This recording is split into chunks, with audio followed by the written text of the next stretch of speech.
Hello, this is Storybooks channel. New videos are posted every day. Subscribe and click the bell. When the neighbor Aunt Clara asked if Lisa could spend the night alone tonight, she had to be honest and admit that she couldn't. It was scary to look at her grandmother's empty bed, but it was impossible not to. Silence rang around, silence to the point of ringing in my ears. Who invented this omen to stop the clock in the house when a person dies in it? My grandmother loved her antique clocks, their slightly rustling sound. When Grandma brought little Lisa here, the clock had been here for a long time. Lisa cried the first night. Grandma sat on her bed and quietly comforted her. "You see, you and I are going to make a good life together, like girlfriends. I've chosen the coziest corner for your bed. Doesn't the clock bother you? You can hear it rustling in your ear." Lisa quietly pushed the pendulum and cried silently. It couldn't be that Grandma was gone. When her 6-year-old had been told that Mommy and Daddy were dead, she hadn't believed it for a very long time. They must be somewhere now, which means they'll be here someday. That's why she flatly refused to leave their common home. She doesn't even remember why she agreed. Probably her grandmother had managed to persuade her in some miraculous way. Grandmother was so skillful. At first, Lisa was still terribly afraid that she would be taken away by some of the strangers who appeared in the house after Mom and Dad disappeared. There wasn't a single evil person among them. It was just that they were all complete strangers to her. She was afraid to even cry in front of them, let alone answer their questions. When they asked her something, she did not just keep silent, but turned away just in case. That way they would get away from her faster, stop noticing her. One day some aunt pestered her. She told her that she had to go to kindergarten tomorrow, and Lisa turned away and looked at the front door, pretending not to hear anything. Instead of Lisa, the aunt answered some incomprehensible nonsense, their neighbor Camille, with a purple curly head. She had long ago been promised to be taken far away to another town to visit her grandmother. And now Grandma had come on her own and turned out to be just that. Daddy never lied. Having met her grandmother, Lisa immediately stopped being afraid of all the terrible fears. It turned out that she and Grandma had no one but each other. Lisa was glad when she learned that it would be just the two of them. "How nice that it's just you and me, Grandma, with no strangers. Grandpa would have loved you very much too. You can be sure of that." Granny smiled. She wasn't very happy that it was just the two of them. There were lots of pictures of Grandpa in the house, but all in albums, and only one on the wall.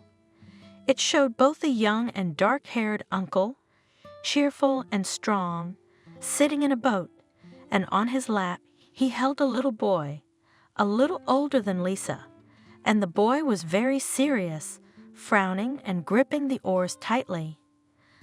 Lisa recognized right away that this boy was her daddy. They had pictures of him as a child at home, too. Grandma said that here they were on a fishing trip. It had been some very fishy summer, and they had had a terrific vacation. And in the early fall, 2 days after returning from vacation, Grandpa was killed in the line of duty. Little Lisa was afraid to ask what that execution was, and Grandma wouldn't explain. Further family history, sad but also beautiful in some ways, Grandma revealed to Lisa later. James, her dad, grew up and went to Washington, D.C. to study. To his mom's delight and relief, he had absolutely no desire to follow in his father's footsteps, no attraction to any dangerous service, and simply enrolled as a design engineer. Thoughtful and focused James, very suitable for this specialty. Everyone around him thought so too. No one expected from the guy, no adventures. But he did. He fell in love with a girl from a wealthy family. And he didn't just fall in love for a while, he really fell in love. He was like that about everything.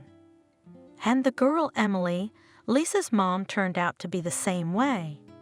Both mother and stepfather were sure that sooner or later she would marry the son of a family friend, with whom the stepfather had a business partnership.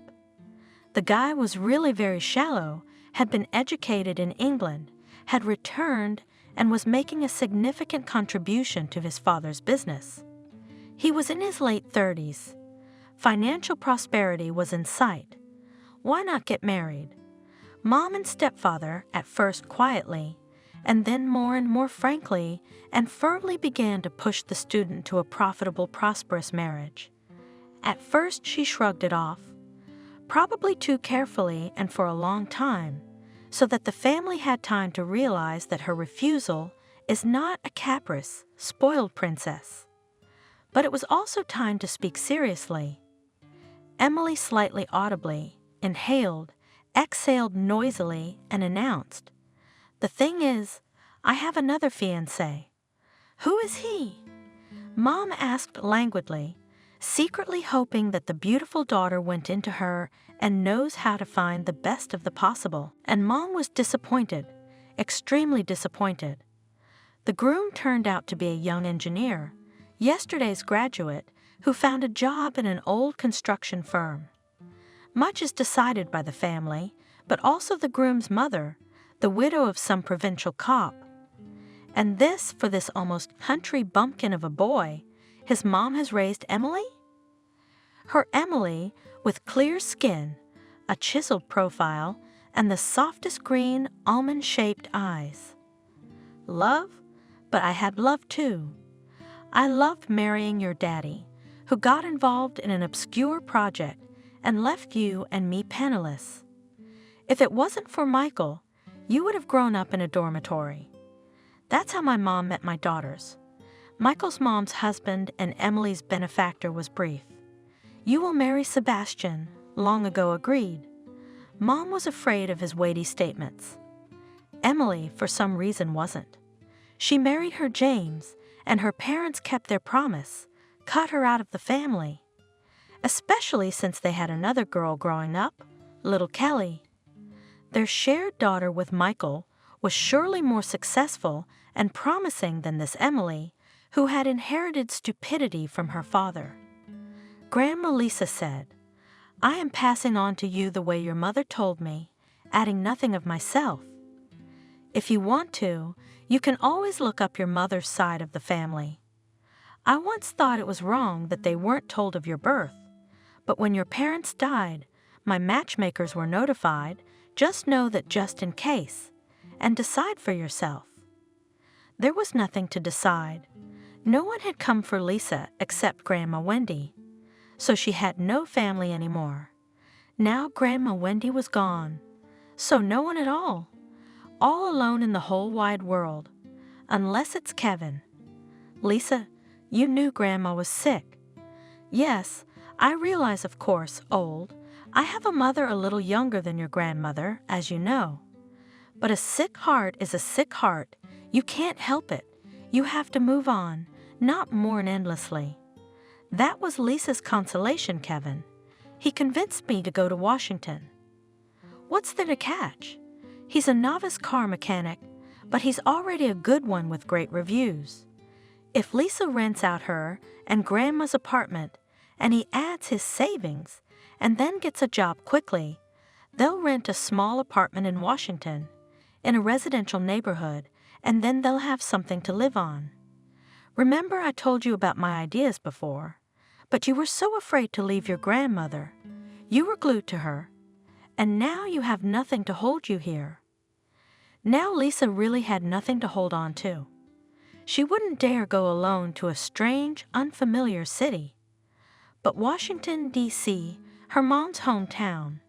Plus she'd have Kevin around to keep her company. Aunt Clara shook her head. "Oh, I don't know, of course. I'll help her rent the apartment. I'll control the tenants, but it's such a penny, barely enough for a room in Washington. There's a different price of living there, everything. You're just out of college. You got zero experience. You're not gonna find a job. What are you gonna live on? At least you're at home here." and I'll always pour you a bowl of soup if you need it." "Oh, Aunt Clara." Lisa waved her off. "It's just the two of us. Kevin has thought of everything, made some savings, and he'll find a job with his qualifications right away. We'll certainly live no worse than here. He realizes that he'll have to rely on him for the first time." Aunt Clara waved her hand back and forth, got up from her chair, walked around the room. All this in silence, and finally she said, "Your business, Lisa. Grandmother's apartment is only yours, and in this sense there is nothing to be afraid of. But I don't like these fashionable civil marriages without marriage license. I'm old-fashioned. It is for guys good and convenient. All these let's live see, something will not suit, we'll split up and share nothing, and that so at least every year with a new life? What's good for us girls? Not a wife, not a fiancé, just a temporary trial. And what hope is there for such a husband? Well, if he had settled in the city himself, created a base, and then dragged you along with him. But no, he decided to stick to his grandmother's apartment to make his life easier. Maybe you'd be fine here. It's your own place anyway, and we're all our own people. And Grandma Wendy would probably say the same thing. You know as well as I do." The tactless mention of grandmother might have been taken offense at, but Lisa took no offense. Grandma would have understood. Convincingly she replied, "Of course Grandma Wendy would understand. She understood a lot more about relationships than the other grown-up aunts. Lisa knew that for some reason. The other thing was that if Grandma had been alive, Lisa wouldn't have dared to move so far away from her. But now, it didn't matter anymore. It was as if the stars had taken it upon themselves to help Lisa with Kevin. Surprisingly enough, they found a decent long-term tenant, a young couple with a baby boy. Lisa prepared in advance, disassembled, and neatly stacked the grandmother's wrinkled things, gave them to Aunt Clara for safekeeping. She took only her watch with her, sent it to her suitcase in a cozy box, lovingly nestled between her warm sweaters. "They're so bulky, Lisa. Why carry them around with you?" Kevin wondered. "They took up half my suitcase. I'm going to hang them in our rented apartment so I can have something of my own." "Well, if that's the way you want it, let them be." Kevin graciously agreed. In Washington, too, everything was going according to the planned scenario. They quickly found a studio apartment for the right price and a job for Kevin. True, the apartment was very cramped and nowhere further from the subway, and the job was on the opposite end of the city. But that didn't matter much if you didn't pick on the little things. Lisa put things on the shelves in the closet, hung a clock on her grandmother's wall, walked around the stores near the house, boiled some borscht, and sat down at her laptop. She should have been looking for a job, too. Of course, she has no experience, but in college she took first places in hairdressing creative competitions, and she has diplomas, and she agrees to the most modest salary, only if there was an opportunity to gain experience. Coming from work, Kevin several days in a row forced the same picture.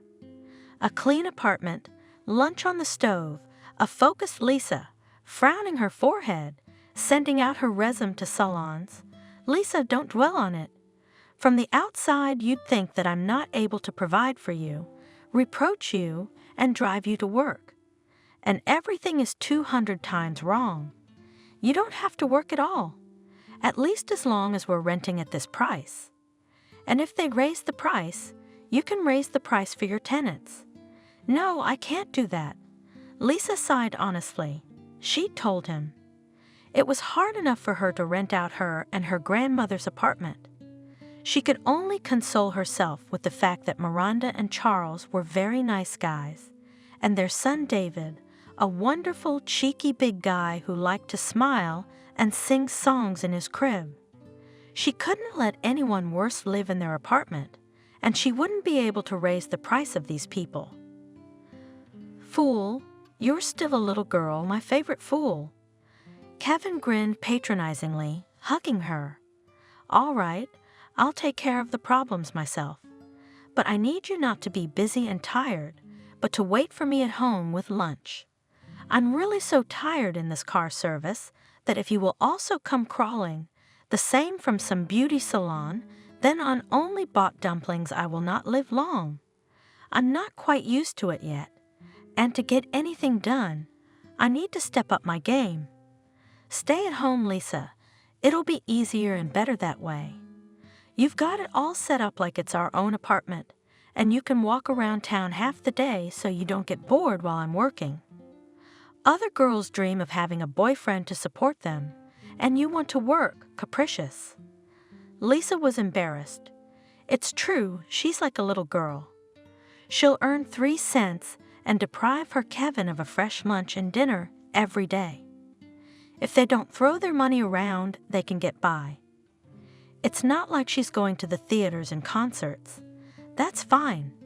They'll get along just fine without her earnings. Summer came, and Kevin's conviction that she had no need to work came in handy. Although the summer was cool and windy, with frequent rain, it was still a beautiful summer. The city didn't seem so uncomfortable and gray to Lisa when the shady greenery in the parks grew. One day Lisa went to the museum, and without noticing it she spent 3 o'clock there. She told Kevin at home at dinner and suggested, "Why don't we go together again this weekend? I didn't have time to see and memorize everything there, and then we'll go somewhere else. Why did we come here if we can't see anything?" "Lisa, I came here to earn, not to spend." Kevin explained condescendingly, "I can see it all later if I want to." Kevin worked hard and saved money for some important plans, which she promised to tell about later. Kathy, the neighbor on the floor, with whom Lisa managed to make a friendly relationship. She thought she was unlucky with Kevin, Lisa. He's a hard worker, he's determined beyond his years, he'll bring everything into the house, you can see that. You know how infantile guys are these days. Take my Ethan. We already have a 2-year-old son. What matters to my husband is his friends, his company. Friends are the center of the world. They should always rush to help at the first call, and it doesn't matter that his wife had other plans. She is not bored with the child, the son always cheerful. They're all selfish, most of them, so you've got a good one. Although you're pretty, Lisa, you could have found a better one, someone not stingy, who would take you everywhere, but not a fact. So yeah, if you're not picky, you're pretty good." Lisa, after Kathy's words about options, it was even kind of embarrassing to tell her that she lacked something. She had a very different idea of their life in D.C. It seemed to her that they had been together for 100 years, and Kevin had stopped loving her truly like he used to. He comes home from work tired, often irritable over nothing, collapses on the couch waiting for food, and looks at Lisa as something that has always been there, is there, and will always be there, like a central heating radiator, for example. At night, though, he changes, especially before the weekend. He remembers that there are affectionate words, promises that he will definitely think of something interesting for the vacation. Probably, it's really about fatigue, about worries. We'll be able to achieve something in a foreign city, in a megalopolis? To get accustomed here? Of course, it's hard to work alone for 2 people. Everything is getting more expensive. Soon the landlord will hint at an increase in rent. We'll have to find a job for ourselves. Kevin will grumble at first, but then he'll realize it's better. And she'll have no time to be bored and think of silly things. And it will be interesting, because the hairdresser is a man of art, no matter how much her favorite one giggles about it. Lisa thought about it. She consulted with Kathy and decided to try a different job search tactic. Nothing comes of sending out resumes listing kids' college pageant prizes when you have no experience at all. There are probably 1,000 of these same girls, 1,000 of resumes being sent out at the same time. Go on your own in the neighborhood salons, varies advice. An old method, but in your profession can work. A hairdresser has to make you feel at ease. When I first saw you, I thought we were lucky. The neighbor rented an apartment to a very nice girl. So walk around, smile, socialize. Maybe that'll help. In an expensive luxury salon, so from the street, of course, will not take. But in the barber shop, as in our neighborhood, very even. And Lisa, having hardly waited for Kevin to leave for work, went to look for happiness. There were plenty of salons and establishments under the modest sign of a hairdresser's shop, even in walking distance. 4 salons did not show the slightest interest in her.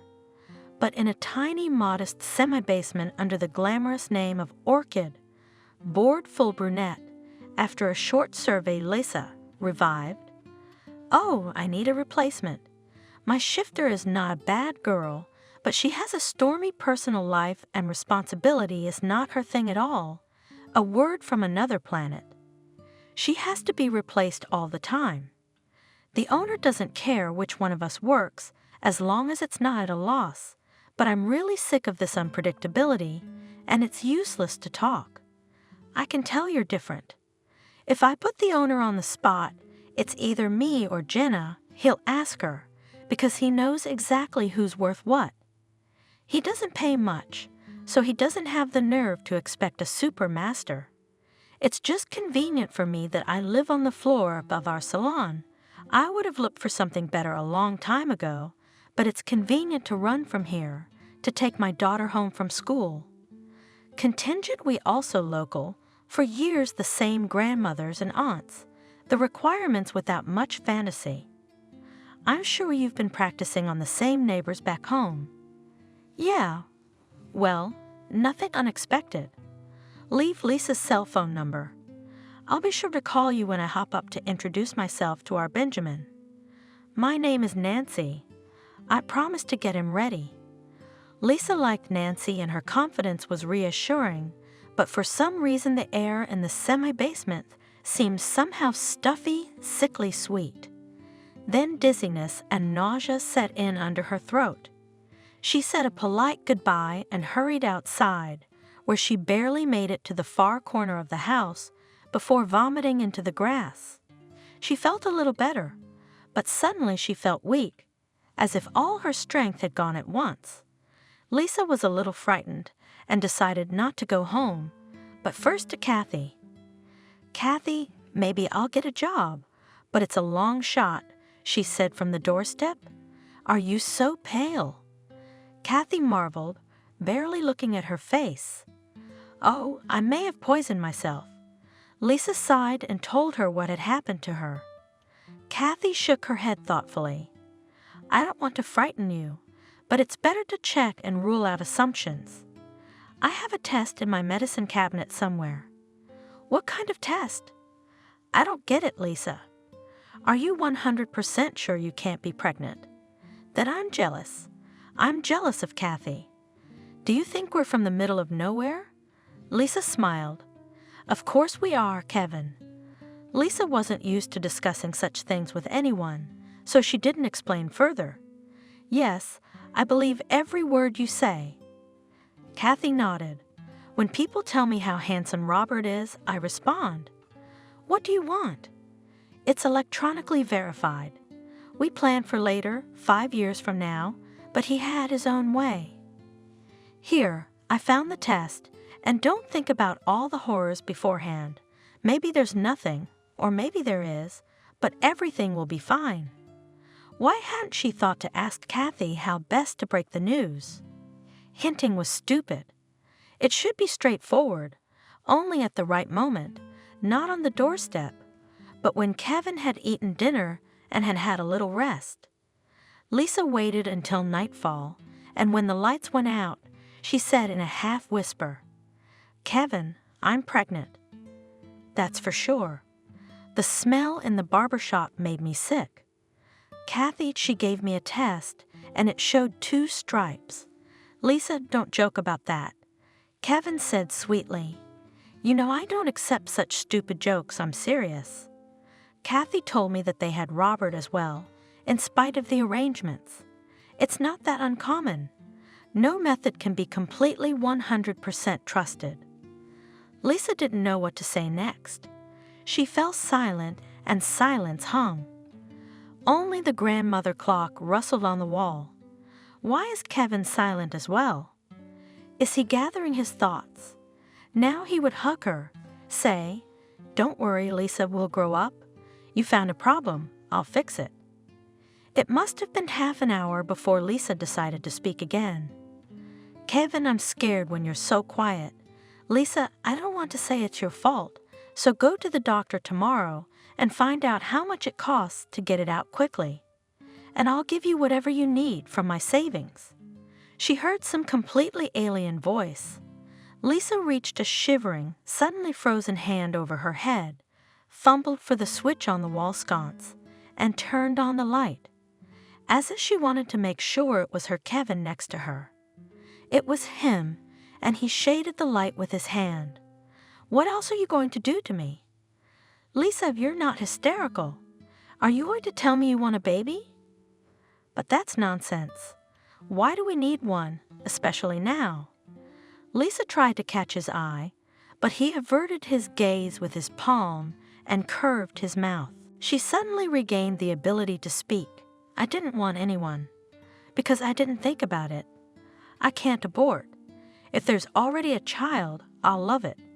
My grandmother told me my father was happy when he found out I was coming, even though he and my mom didn't have anything going on at the time.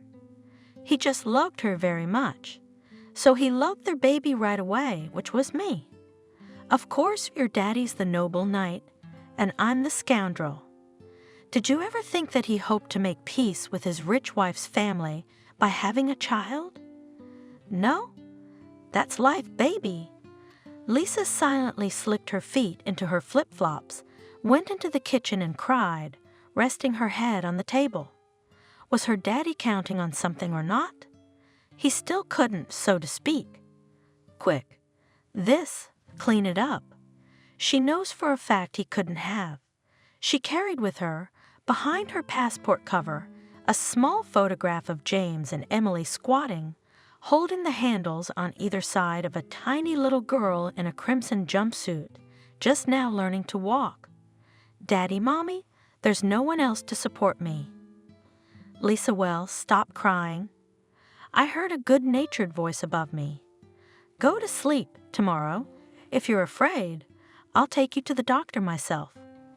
"Well, I'm sorry about that. Soon you won't even remember about it." "I'm not getting rid of the baby." "Of course you're in favor of creating poverty. I could have guessed that when you were picking up stray cats with kittens. Only I'm not a stray." Lisa interrupted him quietly. "Listen, let's get some sleep, calm down, and then we'll talk intelligently in the morning. I'm tired as a dog at work, and here at home Brazilian cereals. I'm gonna go to a friend's house for the night. If you want to talk without drama, call me." Lisa watched in silence as Kevin raked his underwear and clothes off the shelf and threw them into his gym bag without looking. "Don't worry.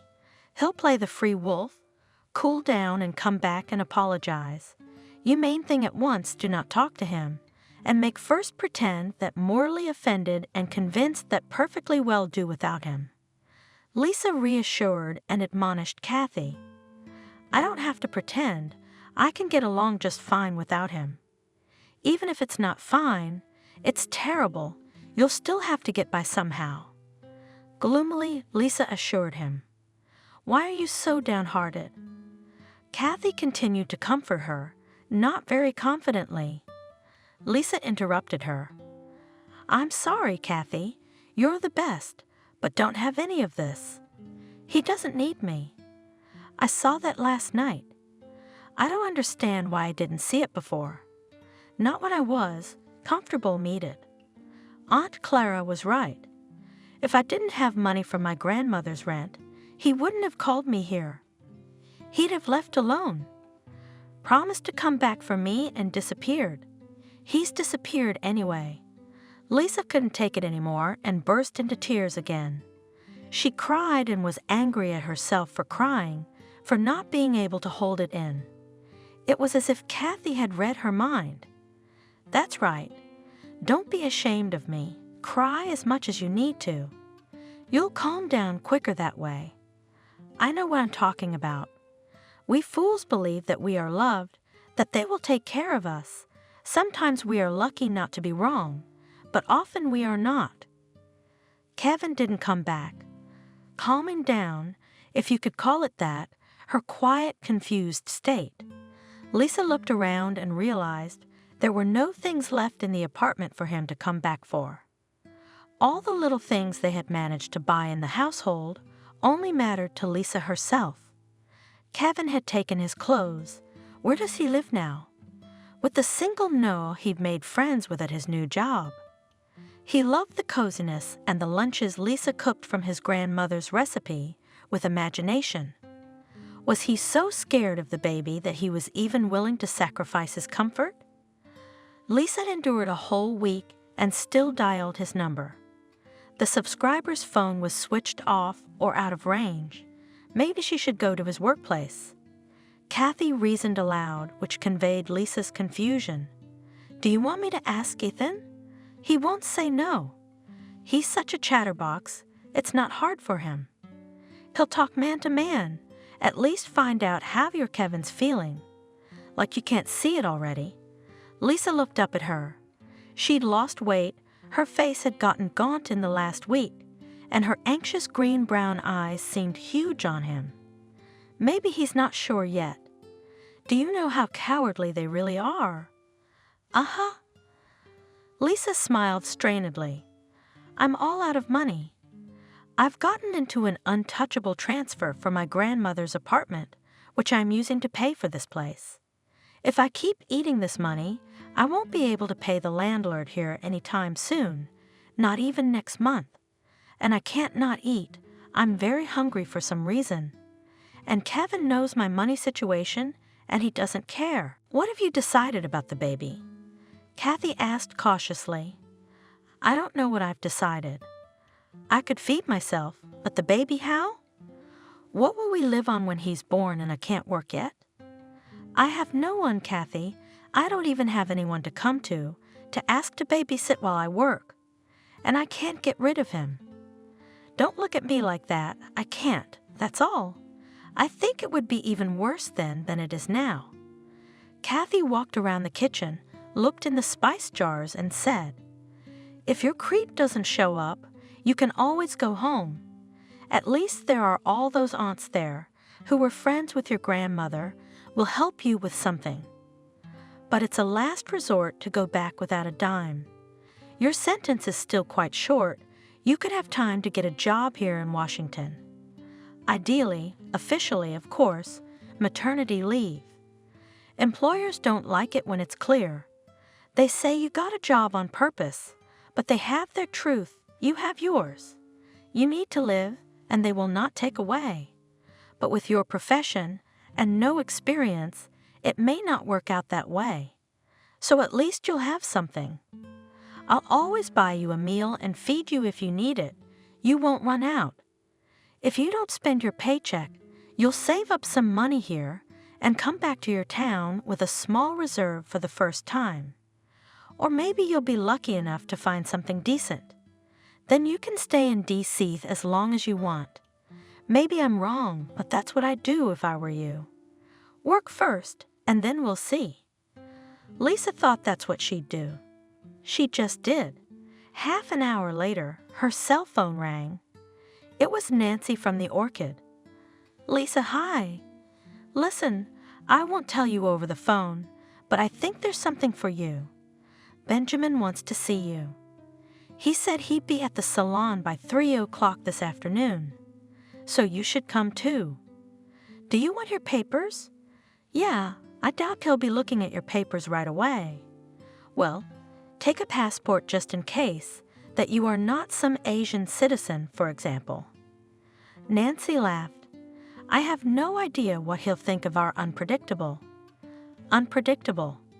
That's not very reassuring, Lisa thought. But you don't have to choose. It's a good thing she's not nauseous today, and she looks pretty good. She washed her hair and makeup, put on the newest of her weekday dresses, and even slipped into her heeled sandals, though she usually ran in more comfortable shoes. By 3 o'clock she was at the salon.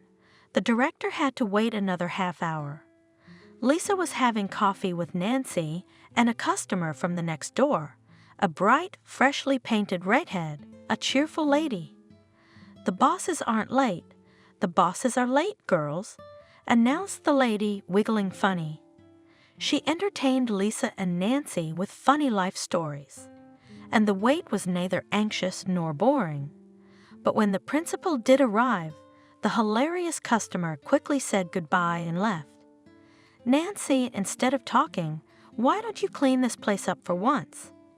Not your hair, but clean it up properly. I can't believe you don't have time. I can see from the receipts that you do." This he said from the doorstep without anger, with lazy irritation instead of greeting. The director seemed to be a stout, stocky middle-aged man, wearing a brightly colored Hawaiian shirt that was tight around his stomach. "Benjamin," Nancy sang good-naturedly, "have a cheerful outlook on life. Something wrong?" "Yesterday I was Nancy, Smarty Pants. Is this the girl you were telling me about?" Benjamin changed the subject. "Yes, this is Lisa, a certified hairdresser with—" "Hello, please take me on probation." "The girl Lisa, brown-eyed blonde." Benjamin hummed, quite friendly, taking a quick look at Lisa. "But the thing is, I don't need another hairdresser. I'd like to see if she's any better than Jenna. I'm not gonna mess with you. Why did you ask me to come?" Lisa asked, confused. "Nancy praised you so much that I wanted to see if you would be a good fit. I have a restaurant in addition to this place.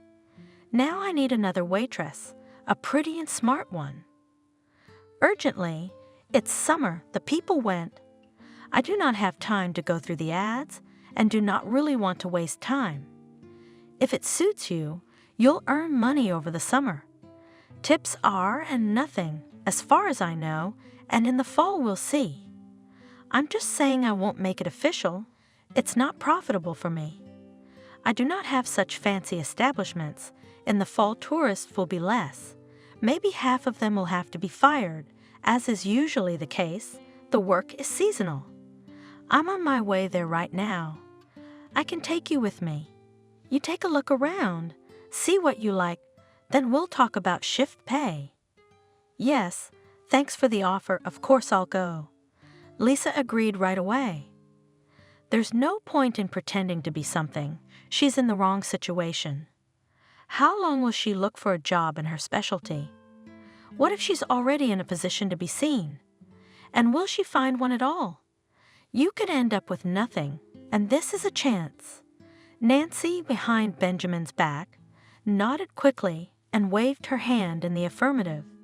And before Lisa knew it, she was working at Violet Punch for the 4th week. Yes, that was the taste in names that Benjamin and his companion James had. The Punch was in the same semi-basement as the Orchid, only with a larger space. There was 1 cook and an assistant and 2 waitresses per shift. One of the girls had recently graduated from college and decided to change the job she had held on to while she was a student. Lisa was hired in her place. The restaurant was quite cozy, frequented, inexpensive, and the place was quite busy, and the food was delicious. Another plus at work, of course, was that the food was not the same as that of the clients. It was cheaper and simpler. At first, Lisa was very happy. She wouldn't have to spend money on food on weekdays, saving money again. But more and more often there were days when every trip to the kitchen for an order became a feat for her. The mere smell of food made her sick. Even the most appetizing banquet style, not that of service food. Lisa worked in shifts, 2 days on 2 days off, 11 o'clock to 11 o'clock p.m., and you'd never guess in the morning. How's the shift gonna go? Will you fly from morning till evening and chew cabbage, carrots, and apples all day, or barely crawl, holding on to the wall and trying not to look at the food, coming to the kitchen for an order? The doctor at the women's clinic where Lisa had registered for temporary registration explained. She has toxemia. It happens often, but it's nothing to worry about. It should pass soon. I wish it would go away soon. When the cook Charles, Lisa is calmer. He doesn't notice anything. He doesn't understand it, like all guys. He thinks it's just a girl who hasn't slept well. And Molly, the cook, looks suspiciously as if she had guessed it all long ago. Lisa tried not to think about it, remembering Kathy's advice. You need to take care of your nerves now, or you'll be in trouble later with a nervous child. It's just a job. You do it and you go. Who cares what anyone thinks? Kathy used to do that. She recently came back to work from maternity leave, returned to her accounting department, and about the tedious, nagging chief accountant that she told with laughter, without resentment and worry. Maybe it was good that the heat was a rarity in Washington. But one day it got unbearable on the shift. It would soon be over. She ran into the locker room, behind which was the restroom. She opened the door, undid the top 2 buttons of her white work blouse so as not to get it dirty. When I was about to get up and go to the hall, I heard behind me, "Don't make any sudden movements, girl. There are only 2 tables. The second waitress will manage without you. Let me make some tea, it helps.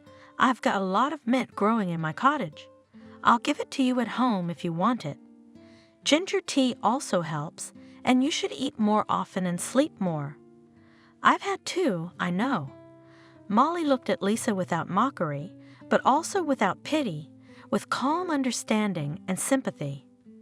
For some reason, Lisa felt not scared, but much better about the fact that she had punctured herself after all. In 10 minutes in the kitchen, while she drank mint tea, she told Molly her whole story.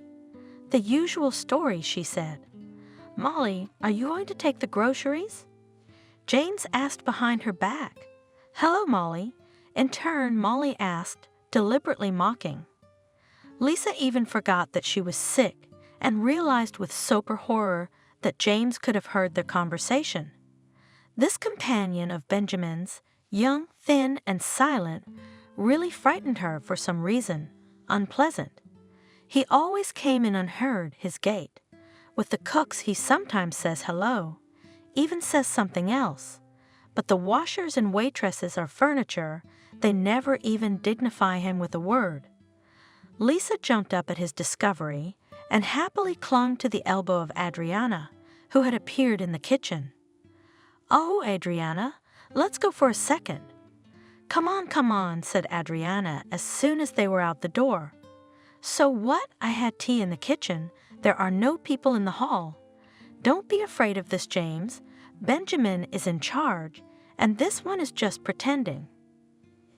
In the evening, Benjamin arrived, in another Hawaiian shirt, and with a particularly heavy odor of booze for Lisa.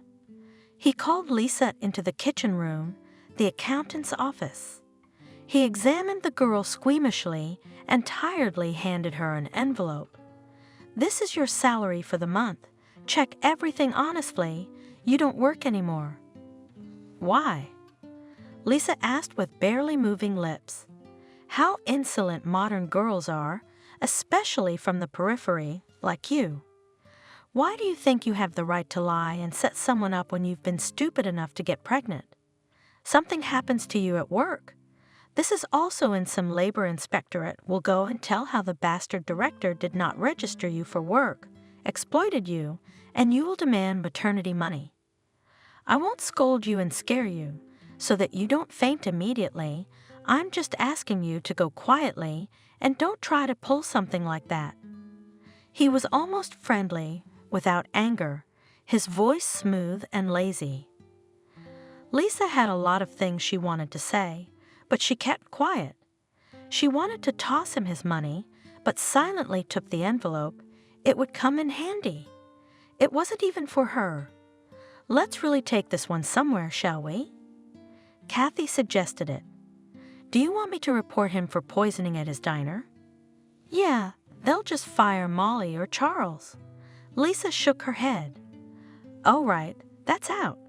Oh, we'll get the IRS on him.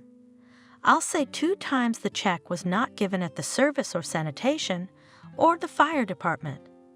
I mean, what's the number of inspections he's gonna be pissed off about? Kathy, I won't feel better if he feels worse. Well, I would. Kathy confessed honestly. In their own apartment after work will not give rest after work. Kathy's husband, Ethan, muttered to Kathy. All their intrigues. Ethan couldn't tell whether he was joking or serious. The next day, Lisa slept most of the day. She woke up twice, drank strong tea in the kitchen, and went to bed again. She wanted nothing, thought of nothing, as if a dark curtain had fallen over her eyes. In the evening, Kathy rang the doorbell. Come to our place. Oh, come on. Ethan's going to be nagging you about me. He's asking for you. He's got something to say that he didn't get through to me. Kathy announced. Ethan was sitting in the kitchen, finishing his soup from a deep bowl that looked like a basin. Lisa, I found out something for you. Maybe it'll be good for you. My buddy Liam is a decorator. He recently renovated a private house in the suburbs for a grandfather. It's a nice house, but he lives alone. He's taken a liking to Liam. He sees that he is a normal, honest kid and shared that he would rent 1 room to a woman, if for ordinary household help, and that she would be his companion, even for free. There are all sorts of errands and talk. That's the deal. A favor for a favor. His living conditions are very good. He doesn't seem to be picky about cleaning, cooking. That's what he said. Maybe he's a freak. Kathy interrupted incredulously. Liam says he's exactly normal. The right grandfather, just alone and with money. He says he will always manage through an agency, but he is not very trustworthy, so he asks all good acquaintances to recommend him. I thought of you right away. Lying again? Lisa asked tiredly. Suddenly, a good man, he expects a quiet old age, and I'm hearing him bang and suddenly give birth. And if I find a job again, how will I have time to do his errands? Then you have to pay for the room like you're supposed to. Look, Lisa, don't confuse me. I'm not Sherlock Holmes, I'm slow. Why don't Liam just tell him honestly that this is your situation? That's probably the right thing to do. Let him decide for himself. Yes, no. Lisa nodded. Even Ethan wanted to help her. She thought he hated her for hanging around their place a lot. That didn't make sense. It wasn't likely to work out, but she should say thank you and pretend to hope. So she did. Ethan headed off to his Liam. Kathy exhaled noisily and offered, Let's have some cherry pie for the night, shall we? If you're really hungry, it's okay for once. Do you think, Kathy, that something good could come out of it? Go and have a look. You've got nothing to lose. Just take a good look at the landlord. He's a tricky old man. Instead of hiring a housekeeper for a salary, he's looking for a girl who'll do the same duties for a room. Don't be shy. Just ask directly what exactly you have to do. Maybe there's plenty of work out there. That it's easier to rent a room for money than to do it all every day. Honestly, I couldn't do it. I sometimes hit my chief accountant with a stapler or a hole punch for her nagging. And there are 1,000,000 reasons for nagging. But it's still worth a look. On his first day off, Ethan took Lisa to meet his grandfather, who rents out his room. According to him, the grandfather was not at all confused by Lisa's story. He didn't even ask anything. Kathy planned to go with her husband and a friend, thinking of a good reason to take a walk with the child in the countryside. But Robert was ill, feverish and cranky, and they had no time for walks. Lisa imagined for some reason a big wooden house in a clearing, like merchants' estates from movies about old life. But the house turned out to be brick, also faced with stone, very stylish and beautiful. It was surrounded by a small garden, a few apple and cherry trees. Without a trace of beds and flower beds, you could see it through the fence. The fence was not a blank brick wall, but a wrought metal one. The graceful gate was open, but Ethan was too shy to enter, so he called on the phone. "Christopher, this is Ethan from Lyme. I've brought the girl Lisa to see your room." "All right, let's go inside, Lisa." While they were walking along the stone-paved path to the house, the front door opened and the owner himself appeared on the threshold, holding a large and very shaggy white dog by the collar. From under his bangs, scrutinizing Lisa and Ethan. "This is Olaf. He's as peaceful as a poof, if you don't attack him and me. So don't be afraid of him for a minute if you're not going to attack him. And I, Christopher?" To realize that the owner was already well over 70, you had to look carefully at his face, covered with a network of wrinkles, where deep and sharp, where thinner and smaller. His gaze was quick and sharp, not senile, but it was softened by the rays of wrinkles near his eyes. Not angry. Lisa exhaled quietly, and if you didn't look at his face, you wouldn't think he was an old man. His posture was that of a middle-aged man, his lean and wiry figure without a hint of decrepitude. Completely gray silver hair was cut very short, and a neat beard, as Christopher invited them into the house. So respectable on the outside, the house appeared cozy, but a little unusual on the inside. Of course, it was obvious by many signs that a woman's hand had not been here for a long time, although the owner obviously keeps order. But the main thing was that it was as if several different times had gathered in the house. So different was the furniture, even the bedspread and curtains. In the spacious hallway on the first floor, it was XX century, and in the living room, it was like the 19th. It was clear even to Lisa, who didn't understand antiques, that the furniture was vintage. She snapped to attention. It was probably rude to look at everything so closely. Ethan, at his host's suggestion, sat down on the edge of the guest sofa and demurely kept quiet. "Do you want to see your room right away, Lisa?" Christopher asked. "Have you already decided that I'm the right person for you?" Lisa was surprised and confused. "Have you already decided that I'm not the right person for you?" The owner laughed. "Don't be so quick to judge. Let's see the room. It is here on the first floor. I'm on the second floor. There's a study and a bedroom. The rest of the space is abandoned. It's just a bunch of old archives. I'm sorting through it, but I don't feel like it. If you'd like to keep me company, I'd really appreciate it. Of course, if you're interested." Christopher opened the light beige silent door. "This is the room. Come in, Lisa." The square room, overlooking a cozy corner of the garden, seemed very warm and cozy. There was only an old chest of drawers, a small table with a mirror and a bed. "We'll find a closet for outfits," assured the owner.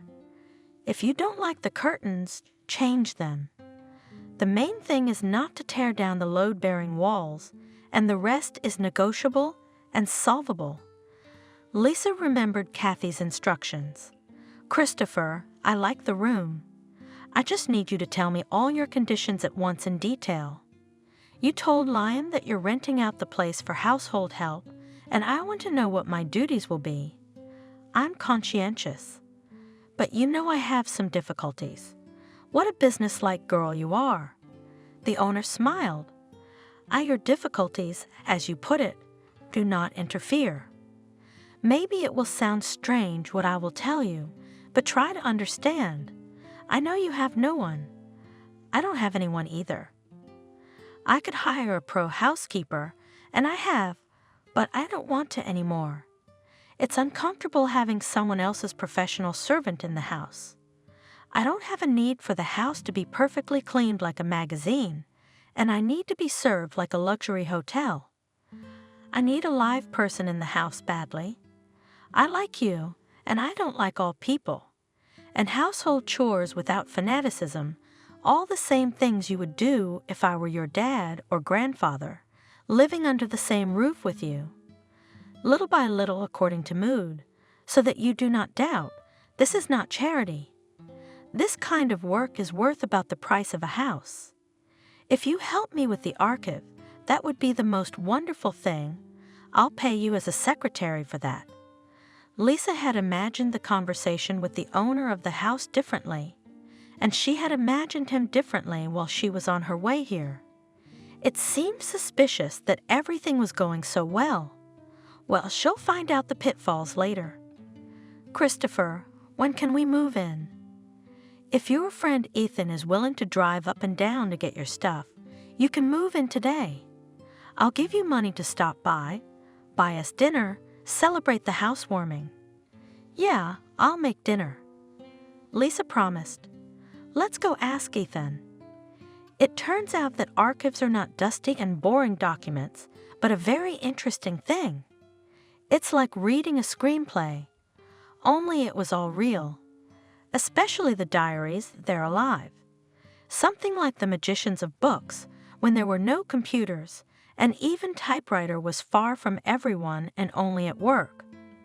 People just wrote down their thoughts, with a pen on paper, and even earlier, with a fountain pen in ordinary school notebooks, or beautiful, thick, swollen, from the lives they contained.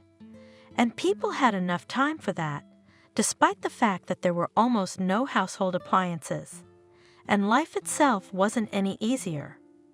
As Christopher said, life has simplified and lost a lot.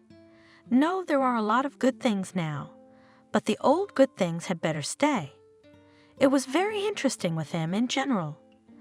Kathy was worried that Lisa was bored on the outskirts of town with her old grandfather, and called her to come and visit them more often on weekends.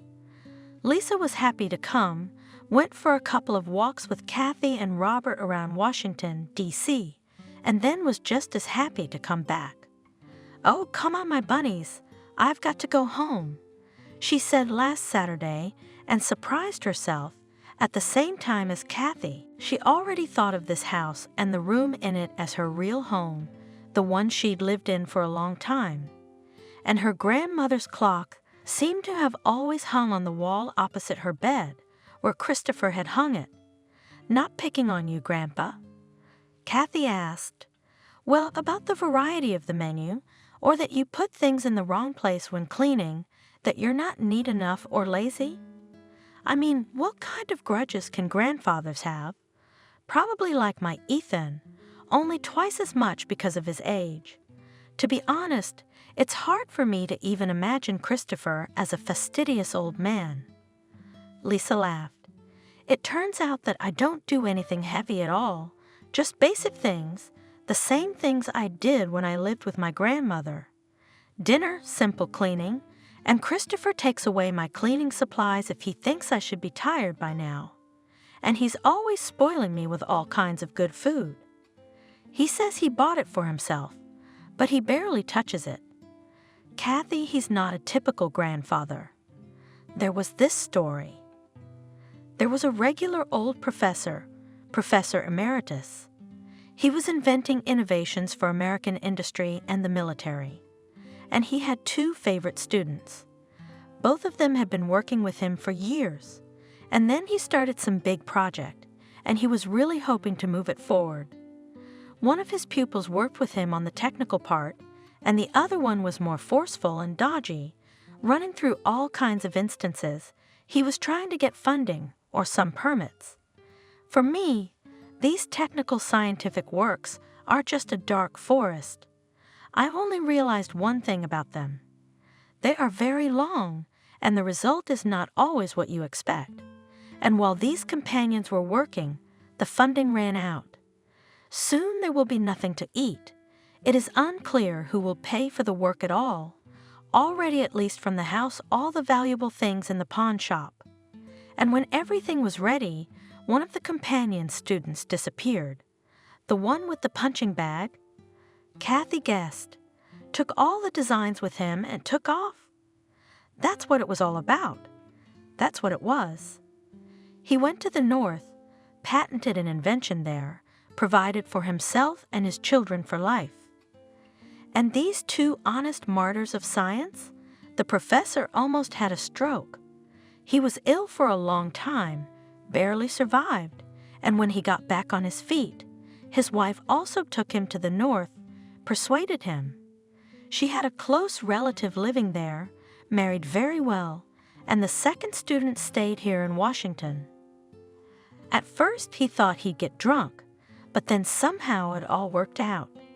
Talent, it finds a loophole. He met the right man, a very smart man. He started working for this man. He worked out a whole production for him and made good money back in the 90s. And then he got an inheritance from the North. It turns out that his favorite friend professor still managed to work there, but for himself, and the professor had no children. So he wrote a will, half of his property to his wife, half to his student and colleague, where I live. This old archive that we're going through now, it's the professor's. Christopher carried it everywhere with him, since it was left to him. The professor and his wife left their antique furniture to him before they left. They could have sold it. It is not cheap, but the professor wanted at least something valuable in memory of himself, the student to leave. He felt he'd let him down with his earnings and recognition. So when Christopher bought the house, he moved everything in. So now he lives surrounded by these memories. He wants to sort through the archive and publish some of his favorites, as if he owes it to his teacher to have someone here to remember him. What a life people have lived. Kathy shook her head. Even intelligence isn't a guarantee that you'll live a problem-free life. Listen, why is he alone, your Christopher? If around such a wealthy grandfather there are no heirs, then, and really, there is no one. There's something wrong with him if no auntie's got her hands on him. Kathy, he doesn't mention that at all, and I don't ask. Maybe if he asked me something personal, I'd ask him. He doesn't ask me either. I think he's embarrassed. He's so well-bred that he doesn't pry into other people's business. Yes, intellectuals are complicated. Kathy confirmed, with a knowing look, as if she talks to professors every day. Maybe, on the contrary, it's easier to live like that if you follow all these rules.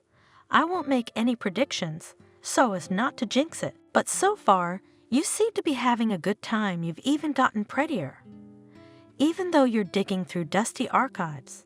Yeah, I looked like a skinned otter when I moved in. Lisa agreed. Look, I'm not being intellectual, I'll ask you. Has Kevin showed up yet? Kathy, I'd be the first to tell you. You, Ethan, and Christopher are the only people I have in Washington. Christopher rarely forgets anything, and now he volunteered to help Lisa peel apples for jam. And it turns out he forgot his glasses in the office, probably left them on the desk, on the keyboard of his laptop. I'll be right there. Let me run. I want to run up the stairs. Lisa had only been in the office a few times. It was Christopher's diocese, as he put it. He tidied it himself, leaving it a comfortable mess, not without logic. Occasionally he'd do a little rearrangement, swapping books on the shelves or some figurines from the table to the shelf and back again.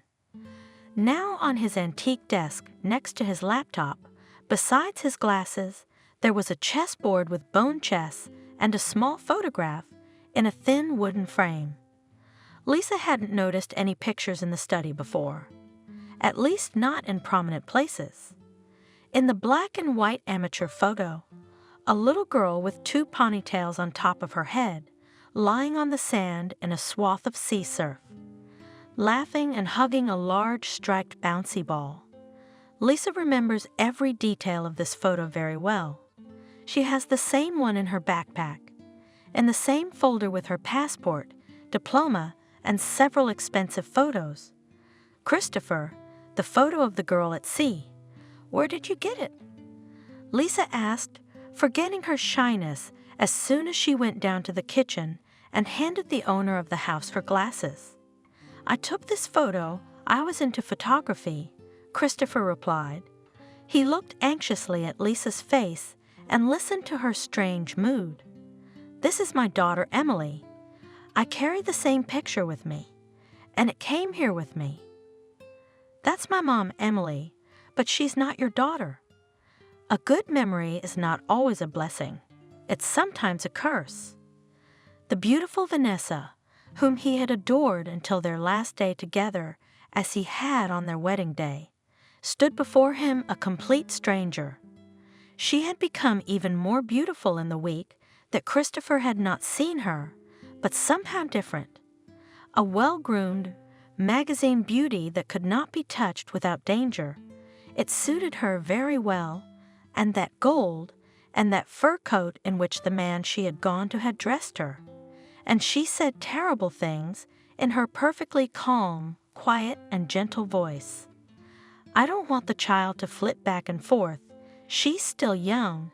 It will be easier for her to forget you and get used to a new father. Especially since Michael takes good care of her and wants her to call him Daddy. She'll have everything you could never give her. You know you can't give her anything except your love, which is nothing but words. This is a different life than the one your parents raised you for. She pestered me about you first, and to stop her asking for you, I told her you had another family and another daughter. You chose them. You know how much Emily loves me, and yet you decided to pull such a sneaky trick to make a child feel betrayed by her own father. Because of your harebrained fear that someday she'll find out the truth that you left me. She's past that. Kids forget things quickly, and when she's an adult, if she finds out, she'll understand me as a woman. And if you show up now, it'll only make her feel worse. Yeah, you've gotten to know me pretty well. I'm not gonna tell my daughter that her mother easily talked back to her father. At least let her mom be good to her. Thank you. Chuckles. I knew you'd understand. Christopher, I'm not filing for child support. I know how hard this must be for you. Thank you, Honorable. He grinned through his teeth, turned and walked away. I didn't know where, but away. He didn't recognize anything else and never looked for anyone. He himself could not answer who was more protected, his daughter or himself. And he made a terrible mistake. Had he found his daughter in time, there would have been someone to support her when her mother turned away from her because his Emily had chosen an unfavorable husband. And Lisa's granddaughter, there'd be someone to support her and her stepfather's mother. Maybe still alive would be the only real Lisa grandmother, if her heart, to pay for serious treatment. But history does not bear the subjunctive mood, as his teacher and colleague said. Now it is necessary to live on and live a long time, because soon there will be another tenant in the house who will have to be taken care of for a long time until he can take care of himself. And it's easy and pleasant to live a long time when you have someone to take care of you. Kathy's voice sounded kind of strained, and she didn't call in the evening, as usual, but on her lunch hour. Lisa, would you mind if I came straight over after work today? Nothing's wrong, everything's fine. I'm just in the mood to see you and chat. There's some little things I need to tell you. Yes, come over, of course. Especially since Grandpa's going to a class reunion at his institute and he's worried about us being alone for so long. What if we need something in his absence and he's not here? I'll at least reassure him that we won't miss him. Oh, good, considering all the traffic. I'll be at your place by 8 o'clock." Kathy promised. Lisa steamed Grandpa's weekend suit, the color of wet asphalt, and tied his tie. She approved of his gentlemanly appearance and walked into the meeting. He waved a long time after the cab. Back in the house, she dressed Emily and went out into the garden with her. In its far sunny corner under an apple tree, unnoticeable from the road, they had a real nest set up. Grandpa had hung a baby hammock cocoon there for Emily. It seemed to Lisa that her daughter loved to lie there and watch the sun bunnies playing in the apple leaves. She would hum softly in her own language and then fall asleep and sleep soundly, no matter what sounds came from the road. And the clever dog Olaf, who knew not to bark now, sat nearby and just breathed noisily. There was also a small, elegant garden table and 2 armchairs at arm's length from the hammock. Grandpa and Lisa had been dining there for a month, since the middle of May, rocking and listening to her humming. "She's going to have a beautiful voice." Grandpa laughed in a whisper, raising his index finger to the sky. And not for nothing did she go to the opera. When October rolled around, the city and nature became somehow especially dreary without coziness. Christopher came up with an entertainment for Lisa. What kind of theaters did she like? Lisa didn't know which ones she liked, or whether she liked them at all. "I've never been to one yet." Without shyness, she confessed. "In our town there was nothing but the House of Culture, and here I didn't have time. We sometimes brought some performances, but I was never particularly interested in it." "I see. What would be interesting?" Grandpa kept up. "I love music," Lisa confessed. "Not electronic music for disco, but beautiful music, which is good for thinking or remembering something." And Grandpa took a season ticket to the musical theater. And he so mesmerized Lisa that she felt the baby moving there for the first time. The ultrasound showed it was going to be a girl. Lisa knew for sure. A girl listening to music with her, swooning during opera arias and dancing at operettas. Can you tell I'm making this up? But Emily liked the Queen of Spades the best. Lisa shared with Grandpa one day. He looked at her strangely and was silent for 5 minutes, like a deaf mute, as if he was talking to himself, but couldn't say it out loud. He just glared. Lisa realized only then. She didn't tell them how she had decided to call her girl at once, as she already called her. Emily was born in February, on a windy, blizzardy night. With balloons and flowers, they were greeted from the house by the 3 of them, Grandpa and Kathy with Ethan. Ethan drove them home, and just as the friends were leaving after a small buffet, Grandpa Christopher sat down across from Lisa and asked, "Why don't you tell your father, Emily, that she was born?" "What do you think?" "Grandpa, you haven't asked anything about him in so long." "I thought you'd never ask. You don't want to know anything about him." "I just saw that you didn't want to talk about him. And now it's a day like this. Maybe you'll see things differently. The trouble with people like you is that you judge others by yourself." Lisa objected. "In some ways you're right. But don't forget that I'm old. I've learned a few things, and I've gotten rid of my naivete. Just bring me up to speed, at least briefly, while our girl is asleep." And Lisa did. To her immense surprise, it was not at all hard for her to tell her grandfather about Kevin and how easily he had left her. It was like retelling a movie or a novel. It didn't have the slightest relevance to her anymore. She has a different life with other people in charge. Grandpa agreed with Lisa. Everyone who should know about Emily's birth had already been notified. It turned out that it only seemed to Lisa that the recent past had evaporated completely.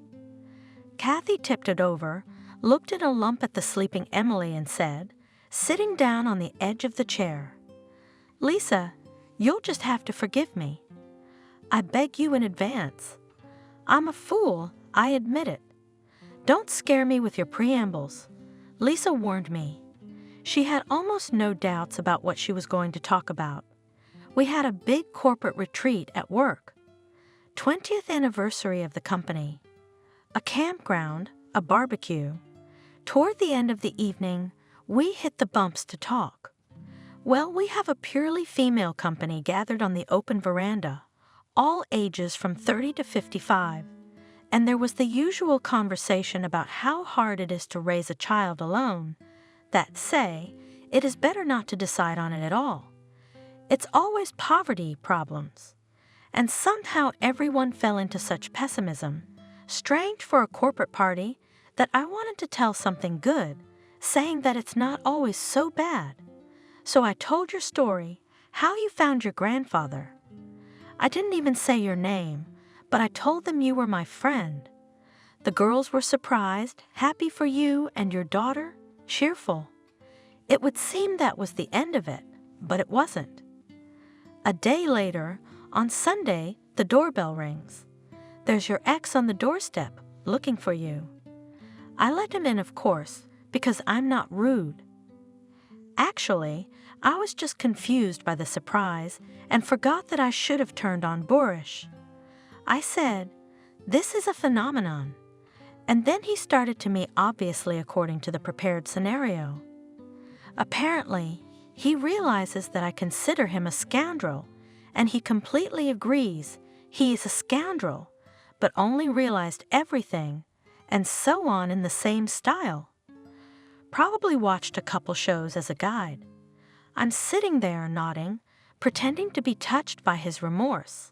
He sings to me that he would have apologized to you a long time ago if you hadn't changed your phone number and place of residence.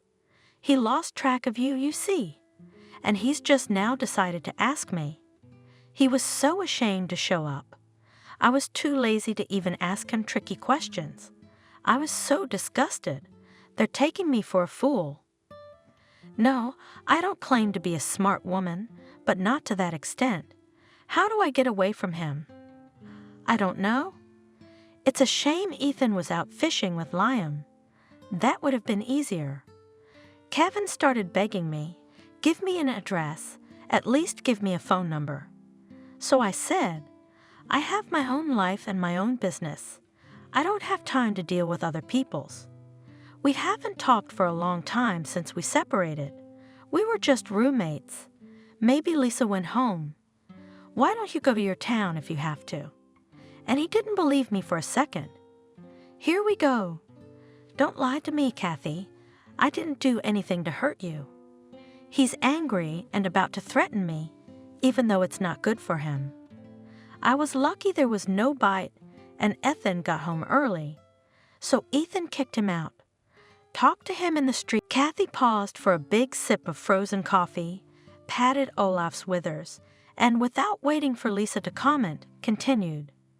"I'm just convinced, I was convinced from the beginning, that his appearance had something to do with me talking about you at the corporate party. He found out that you had a good life and decided to try his luck and get a big piece of it. It just seems like a big city. In such cases, you realize how small it is. Someone always sees something, hears something, and passes it on to someone else. And I'm an accountant. I'm next to the HR department. I am friends with our personnel officer, told the situation, and asked to look in case in the questionnaires were the husbands of those girls who sat with us in the company and listened to my story. Went in, looked it up for a short time. Only 7 girls turned out to be married, and the hunch didn't fool me.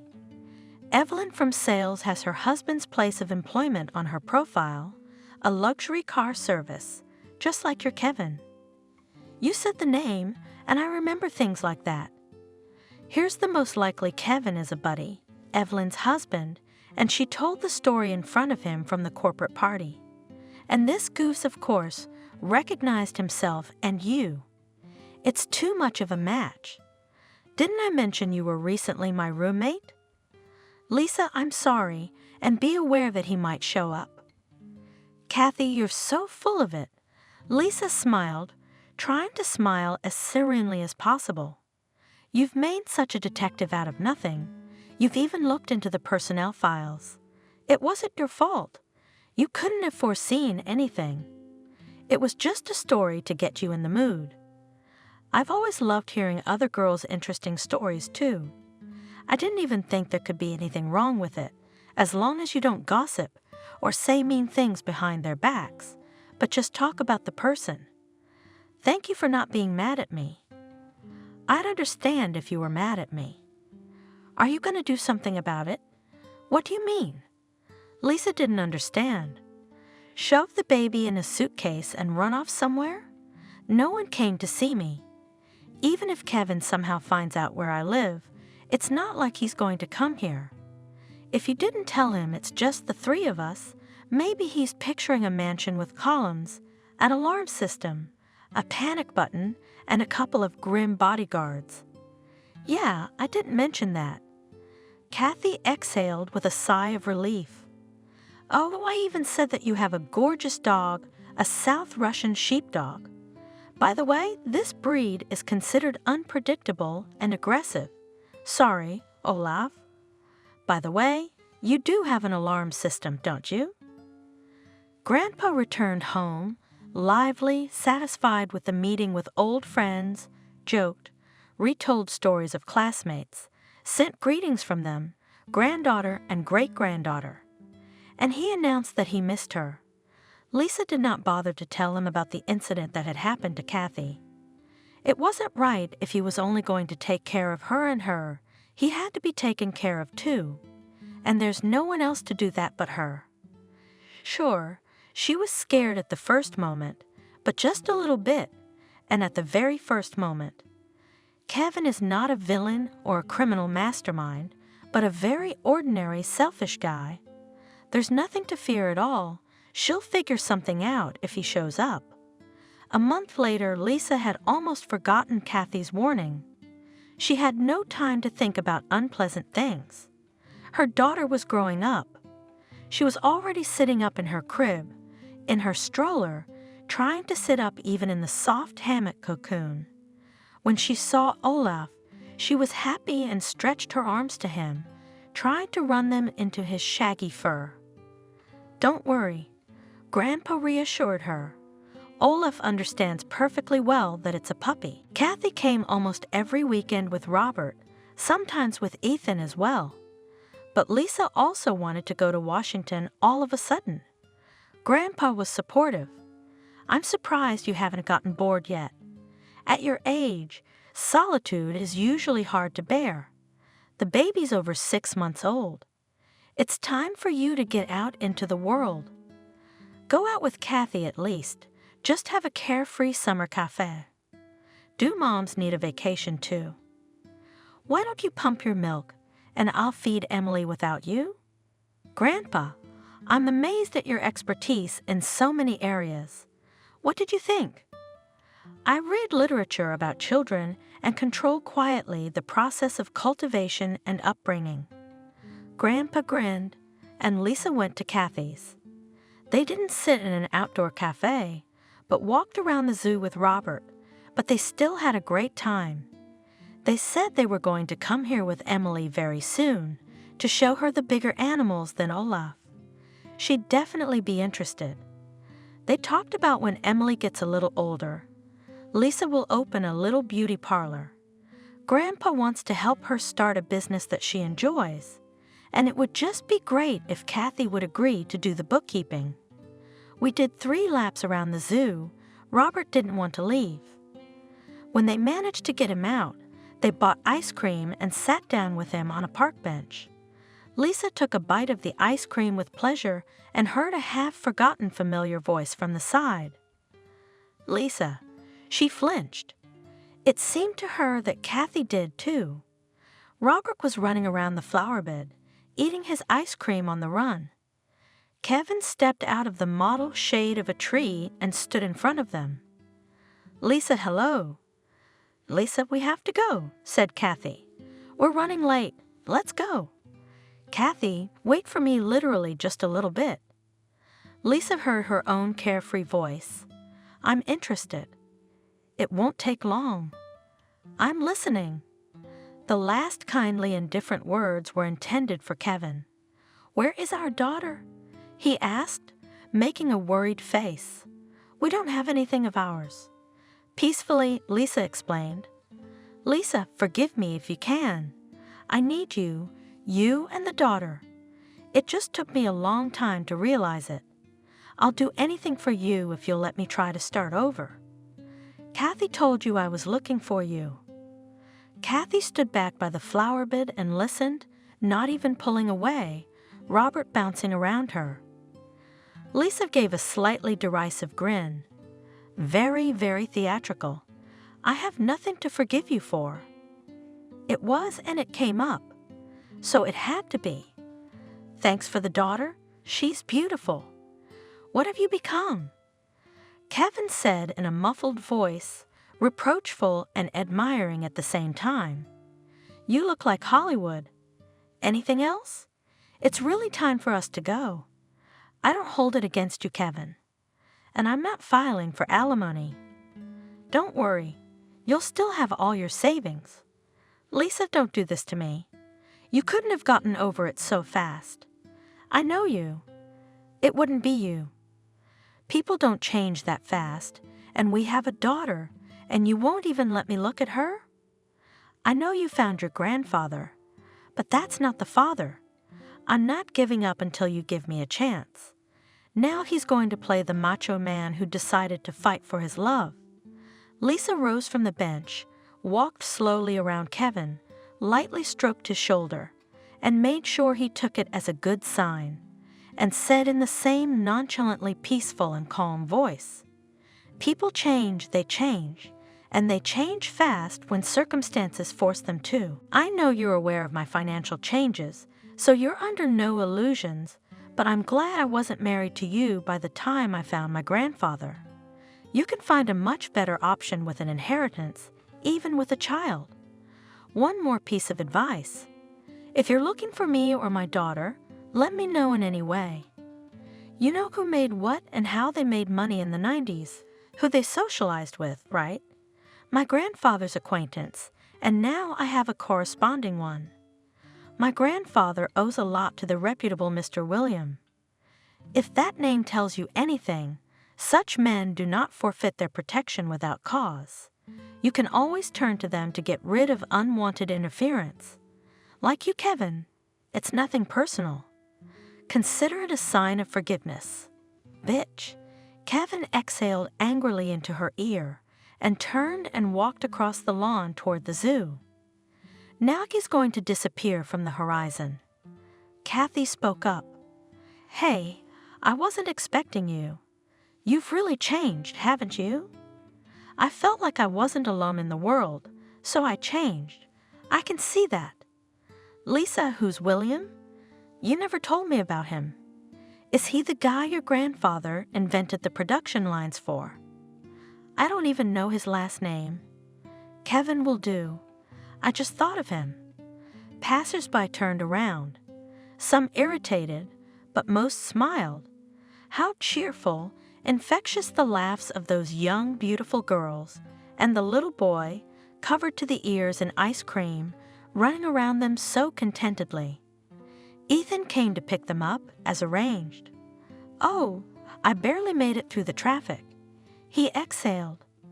"Imagine some uncle jumped up to me and Liam while we were fishing and started to claim with arrogance that we occupied his permanent place. There's his chair, there's his flat tire.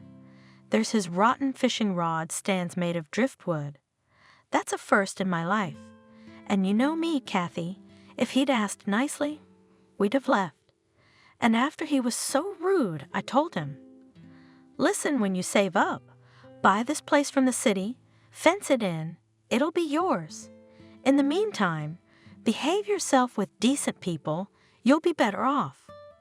You're just like William, my love," said Kathy. "Have you met anyone I don't know?" "It's not mine, it's Lisa's." Ethan replied that they shouldn't be laughing. There was nothing to laugh about. He would bring Lisa home and tell her grandfather that she had some strange acquaintances, ostentatious macho men about whom nothing was known in the house. You have to be serious and think more about the kids.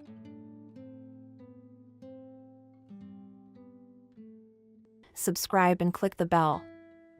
Harry dialed Emily's number for the umpteenth time, but to no avail. She didn't answer. She'd promised to let him know when she got there, and not a peep. How could this be?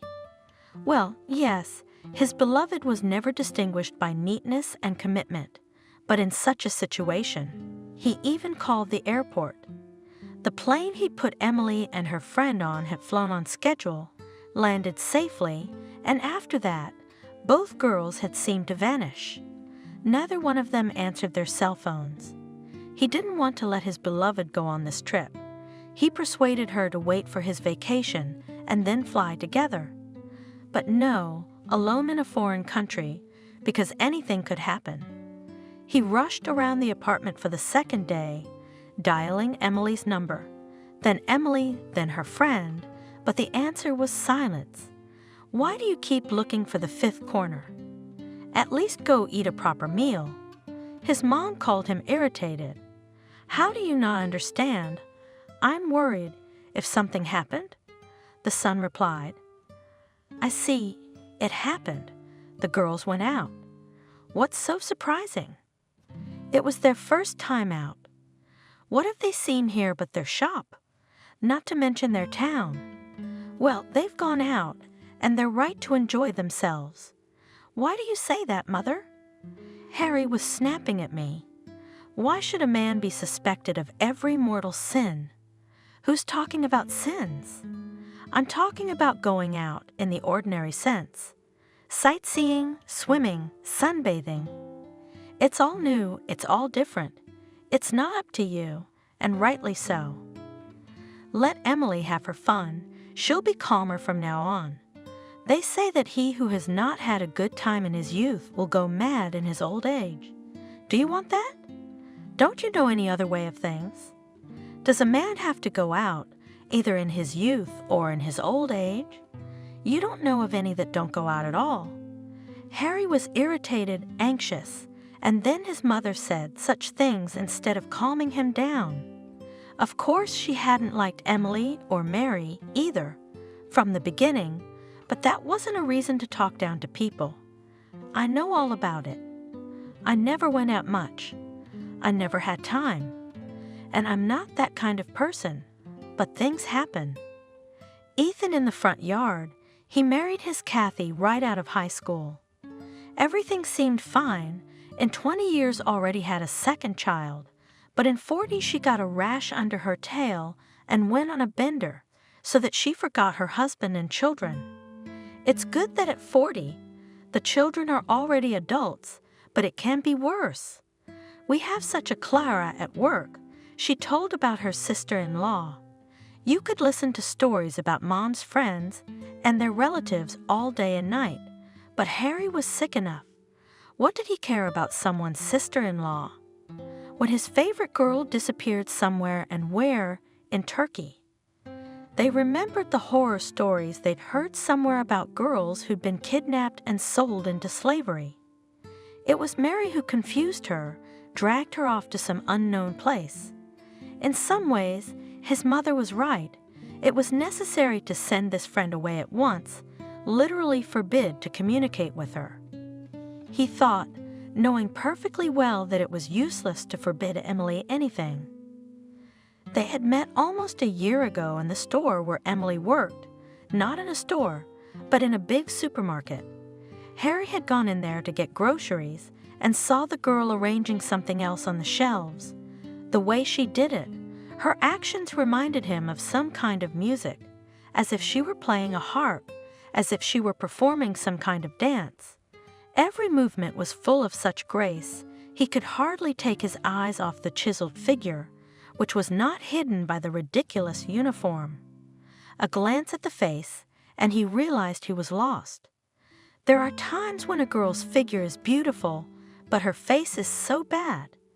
It can be the other way around, and her face was perfect, at least to Harry. He couldn't pass her by, so he went up to her and said, How cleverly do you do that?"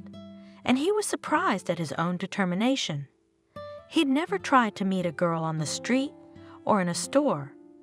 Of course, the girls he had 25 years old, there were, but they were former classmates, fellow students, that is, those with whom to get acquainted specifically was not necessary. Experience. The stranger replied cheerfully, turning to Harry and lighting him up with her smile. "And you live near here, I suppose? I've seen you before." Crazy. She had seen him and even remembered him. How could he have missed her? "Yeah, I used to come into this store a lot." "Yes, I'm in the next block. I come here, but why haven't I seen you?" "That's impossible. You can't be missed." Harry was really impressed. "I'm not always in the store. Sometimes I'm at the cash register, and there's a lot of them." "Emily, stop talking. You'll earn your remarks." Through a woman running past. "Oh, sorry." Harry realized. He took a jar from the shelf, pretended to look at it, and talked to the girl about the goods. "Are you guys so strict around here?" "What time do you work till?" "At 10 I finish, at 11 I leave, from the other side, and the service entrance." Without looking, said the girl, and turned around again, suddenly winked with a slightly slanted green eye. "We really can't talk during work. I'll meet you," said Harry. Tossed the can into the basket and headed for the checkout. Emily, then, is my one and only. He thought and had no other thoughts. It was only 4 o'clock in the afternoon, but he was ready to take a watch at the service exit, or better yet, to stand there in the store, watching Emily, guarding her from other men's gazes. But he had to take the groceries home, and it was ridiculous to be on the street or in the store in case they took him for a thief and Emily for a fool. No, he's an adult. He should behave like a grown-up, serious man. At home, Mom, sorting out the shopping, was surprised. "Where are the carrots? He didn't buy any greens.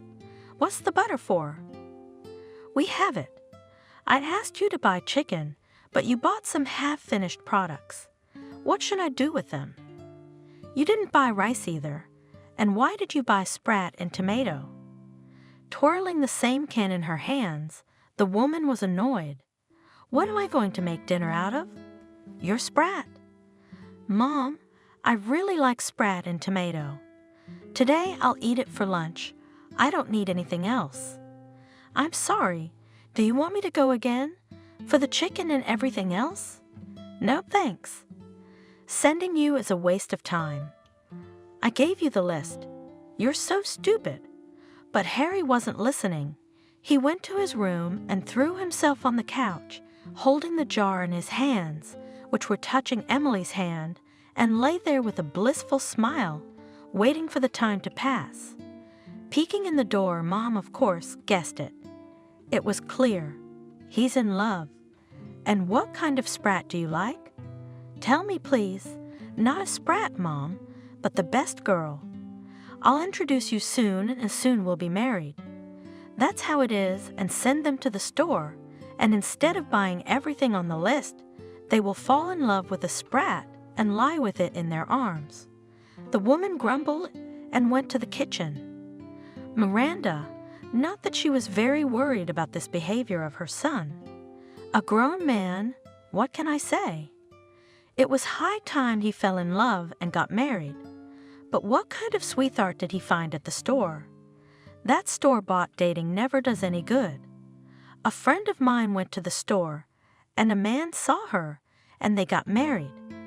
How many years has he been tormented with her? And by the way, she's got a bride for her son, Abigail. A wonderful girl, beautiful and smart, a co-worker's daughter. Miranda's known her since she was a kid, just like the rest of the family, lovely family. But no, he went to this store, and who knows how this acquaintance will turn out. And it turned out that Harry met Emily after work.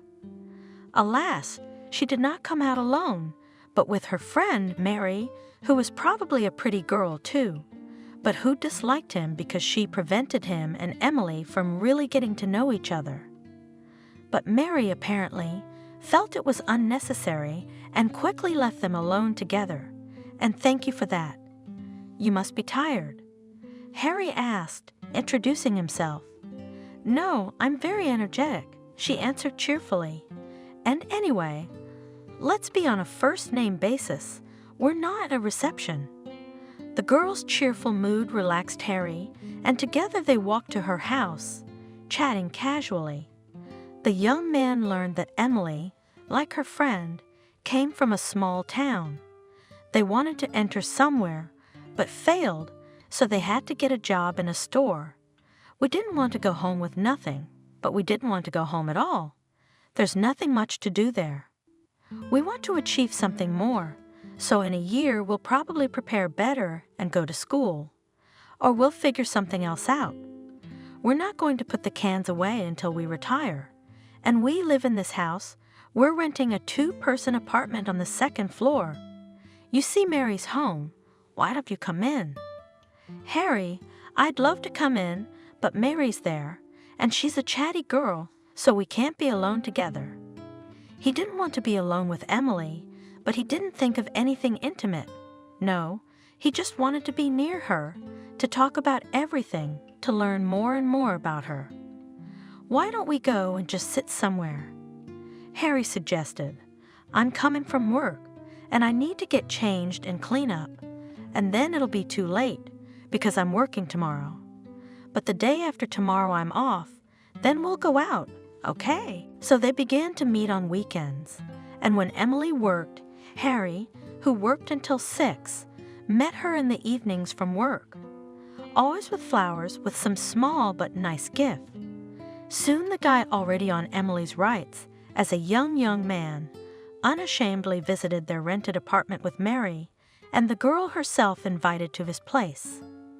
Emily's acquaintance with Miranda also took place. Oh, the potential mother-in-law didn't like her son's girlfriend, and not because she had another bride in mind for Harry. Not because Emily had any conspicuous flaws. She just didn't like it, and that was all, but the woman didn't express her complaints to her son. On the contrary, she praised the girl both in her eyes and behind her eyes, in conversation with Harry and her friends. Wonderful girl, and beautiful and modest, lives far from home, and does not hang around. Behaves decently, works officially, well, just fine. She still found one physical flaw in her favorite son, but she told not him about it, but her friend on the phone. Harry overheard his mom saying, Yes, she is beautiful, but I look at people's hands first of all, and they are not beautiful. The palm is wide, the fingers are thick, short, some kind of claws, not hands.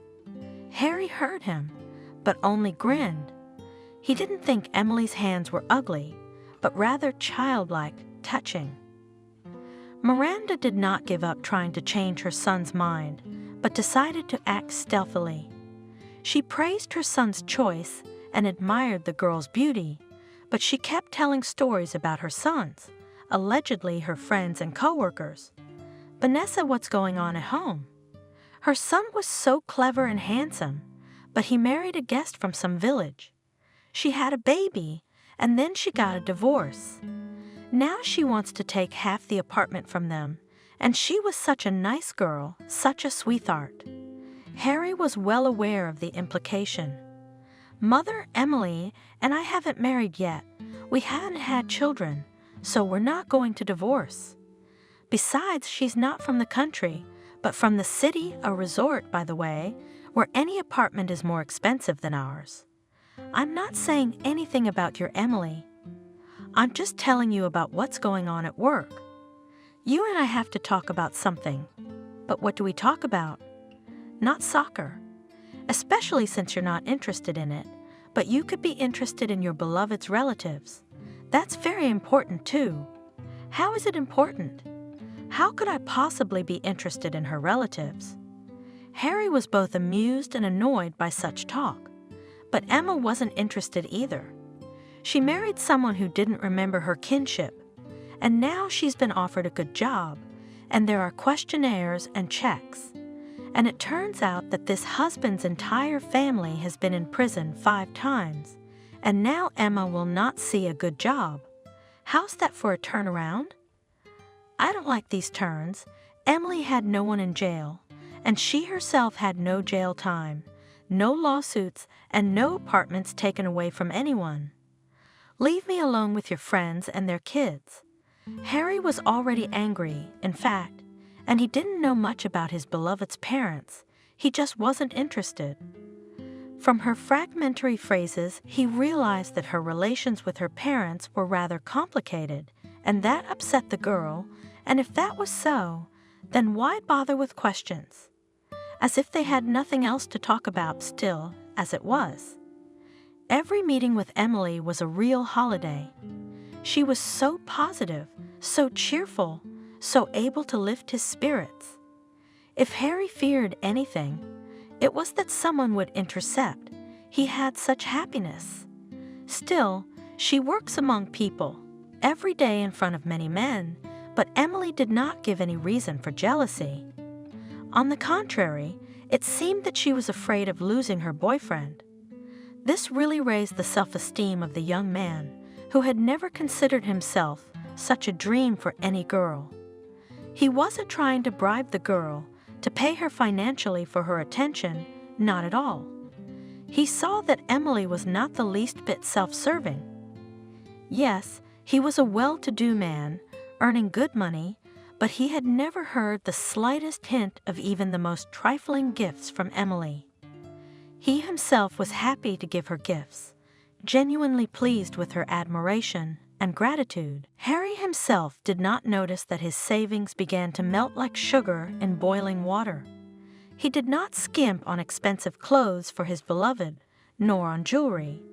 When by Christmas the guy wanted to please Emily with a new branded handbag, and of course, not an empty one, he, after counting the money, realized that there was simply not enough money for a model worthy of his beloved. He had to turn to Miranda. "Mammy, can you lend me some money for a while?" "What's wrong?" The mother was even frightened when she heard the amount of money she was talking about. "You used to have money, didn't you?" "Where did it go?" "I had some and it surfaced, but I'll have more soon. Don't worry, I'll close a lucrative project soon." "Then what?" "Your Emily will be back, sucking you dry like a vacuum cleaner." "Mom, don't. Emily has never asked me for a dime. If you're sorry, don't give it to me. I'll find someone else to borrow it from, but it's not worth it to slander someone for nothing." "I'll give you the money." "I'll give you the money, of course, but think what you're doing. You are going to get married. With what money? You'll have to buy everything for the bride and the celebration itself. The wedding will be in the spring. I'll still have time to earn so much. Don't worry, please. I've never robbed you." Yes, they planned the wedding for spring, because they had not yet applied for it, and there was no engagement, but Harry was already sure that he would get the consent, and the ring for that day had already been bought. It had cost a lot of money, but he couldn't tell his mother about it. Christmas was celebrated, and Emily was delighted with the gift. At the end of February, Harry finally proposed to her, got her consent, and very soon after this momentous event, Emily said that she was terribly tired of winter, frost, eternal darkness, and wanted to rest in Turkey. Harry was surprised at this statement. "How come without me?"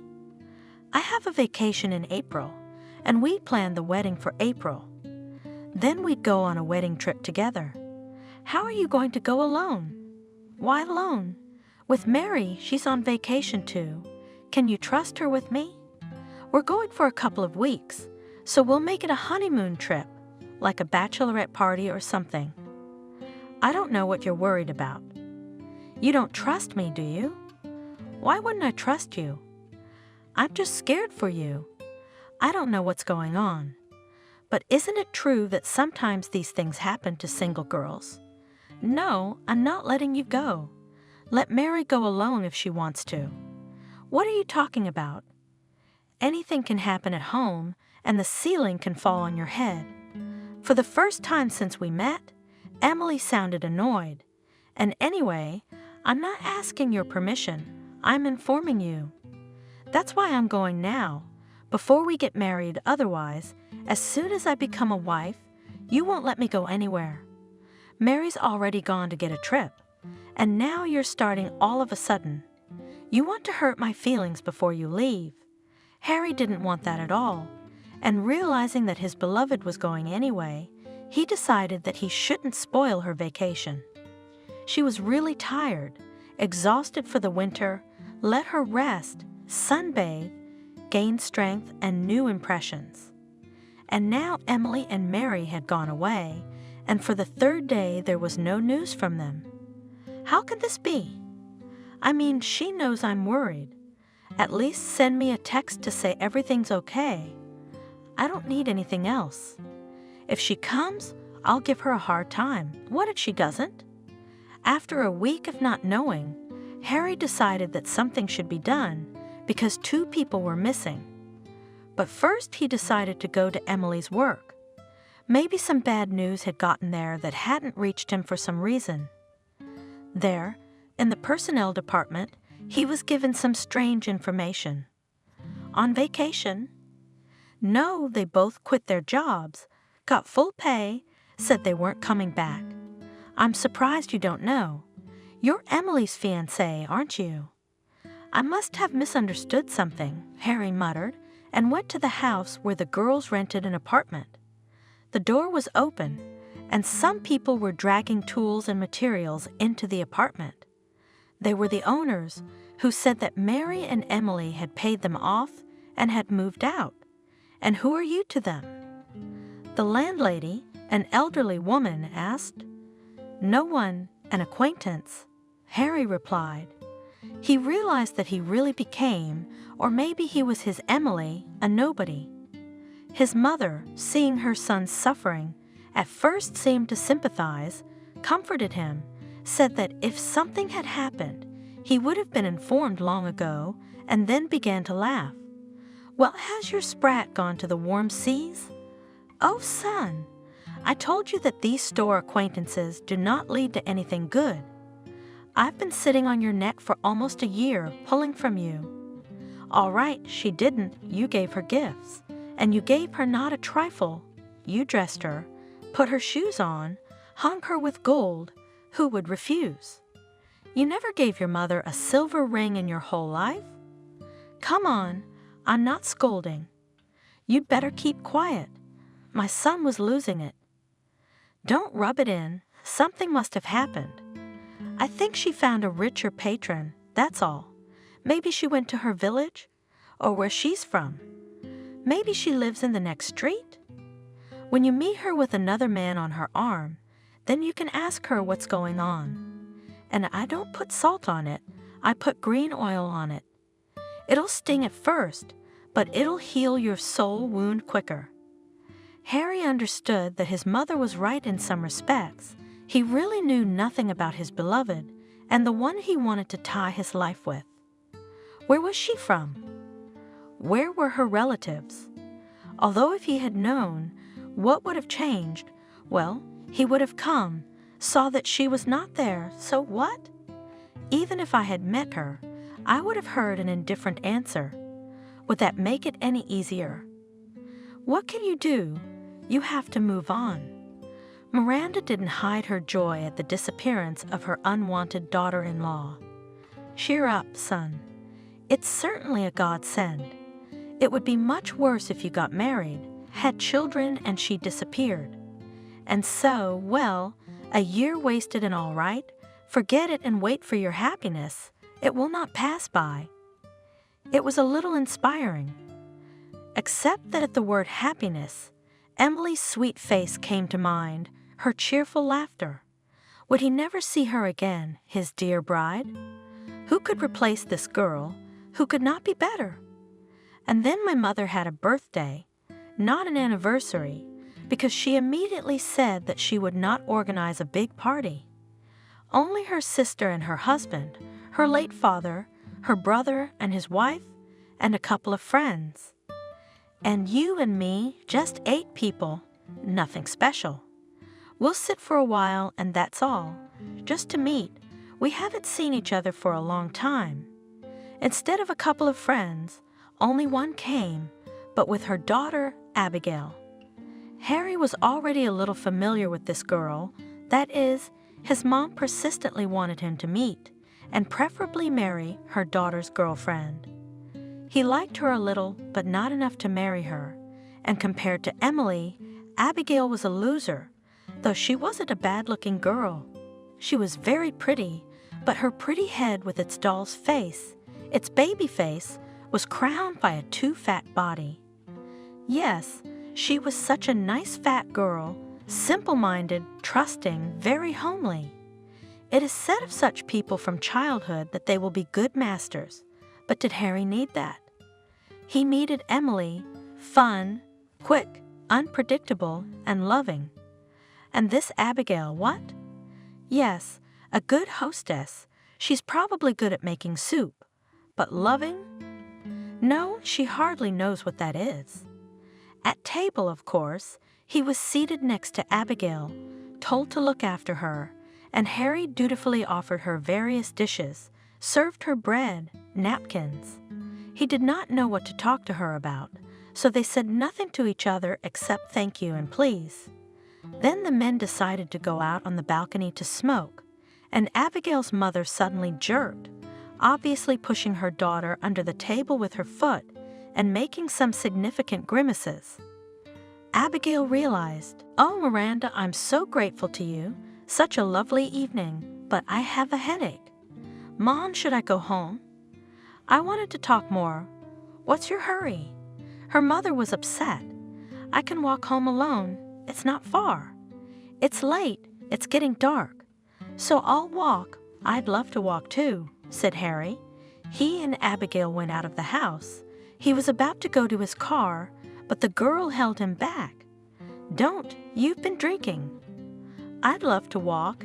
It's such a beautiful evening. I'd love to get some air." And her hand slipped under the young man's elbow. "I'd love to walk too." Harry smiled, looking at that hand, unexpectedly very beautiful, white, with smooth skin, long, thin fingers and sharp, manicured nails, not at all like Emily, but Abigail was the opposite of his favorite. Well, if Emily was Emily, why not Abigail? We should get married anyway. It's high time she got married. Our mothers have married us off long ago, and we shall be a decent couple, and what's the matter? I've had love before, and I'll never have anything like that. It was uncomfortable to keep silent, so he decided to talk to Abigail a little. "You're probably just tired of sitting at this boring party, among people who are not old?" he asked with a smile. "Why not?" Abigail replied eagerly. "Your mother organized everything so well, and it's not so old that it's boring. It's just that I've got a bit of a headache. Do you do anything fun without your mom? You know, companies, friends, clubs," and immediately regretted his question. It's clear that Abigail is a homebody. What kind of clubs? And indeed, the girl mixed. Well, with friends occasionally sit somewhere, although no, that I will lie, not really. I go somewhere and with someone to have fun, but I do not need it and do not need. I love my home. I love to read, watch movies, do crafts. I'm boring, aren't I? Why not? Harry exclaimed quite sincerely. Not at all. You're the right Abigail, the right kind of woman for life, for happiness, for family. I suppose that's what a woman should be. It would be worse if you were 25 and running around dancing. I'm already 26. Abigail sighed. And no family. Maybe because I didn't go dancing, where would I have met? I work in a women's collective at school. At the institute there were mostly girls. They are all married already, have children, So with me they have no time to meet and no need. But sometimes I'm jealous. The girl spoke without a tear, without any bitterness, just telling me. Harry thought that she was not capable of strong emotions, and perhaps that was her good fortune. It's just that my mom keeps trying to fix me up. Abigail grinned. Here's to you too. I realize my mom's been hinting for a while that you'd be a better choice. Why don't we just humor our moms and get married? I said it and I was scared. What if she said yes? No, I mean, she's a good girl. Maybe she's the best option, but what if Emily comes back? Abigail, as if reading his thoughts, grinned. Aren't you afraid I'll say yes? I'm not going to say no, but I don't want to do it on the fly. I need to think about it, to talk, to get to know each other a little. Isn't that right? And if you change your mind tonight, I won't remind you, don't worry. I'll just consider it a joke. Here's my house. I'm not inviting you over. I'll come back later, okay? In the meantime, you can call me if you want to talk. You're right, Abigail. You're so right. I'll definitely call, and we'll talk about everything else. Obviously, we're not going to register the marriage right away. That was the end of it. Harry did not go home at once. He decided to take a walk along the street, to wait for the guests to leave, to avoid questions, hints, and advice from older companions who had lived their lives and knew better. It was better to walk alone, to think without interference. About whom? About Emily, of course. He forgot about Abigail as soon as he said goodbye to her. He thought about his missing lover all the time and was horrified that Emily herself would never know, nor would she want to know how he'd lived all those months. And he'd lived like that, thinking about her all the time. Not about why or where she'd disappeared to, but just so he wouldn't see her, no matter who he talked to. His first thought was always to tell Emily. And now, too, as if he saw her in front of him and asked her mentally, "You'll come back and I'll be married. What then?" And she seemed to answer, laughing. "What's what?" "You'll be divorced, that's what." He came home when the guests had gone, and his mother was doing the dishes, and when she heard her son open the door, she came running out of the kitchen, asking him questions. "What took you so long, Harry? Did you see Abigail off? What did they talk about? Did you go to their house? I saw Abigail off. We talked about personal things, but I didn't go to her place." Harry gave a short report. "Oh, well, what did we talk about? Why can't you say a word to your mother?" Miranda was upset. "I'm curious. I've been dreaming about it for so long." "What is it?" "What were we supposed to agree on in half an hour?"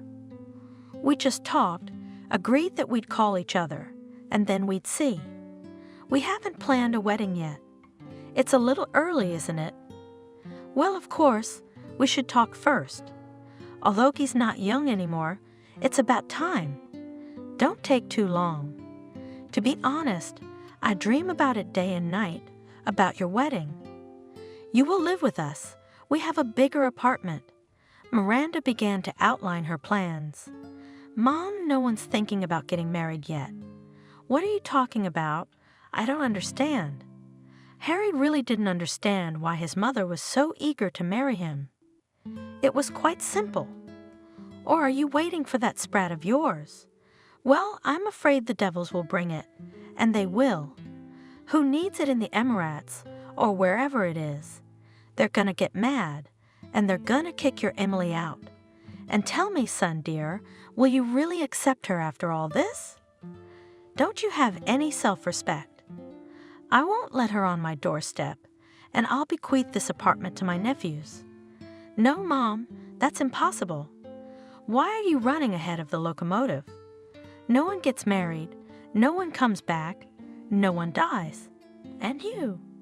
And so they went to their rooms, dissatisfied with each other. But from that day on, Harry and Abigail began to see each other quite often. At first, it was the young man who took the initiative. He realized that it would be difficult for Abigail to be the first to call, to invite to meetings, and without it all communication could stall. But for some reason he didn't want that, because it was interesting to communicate with Abigail, and in general, it was calm and reliable with her.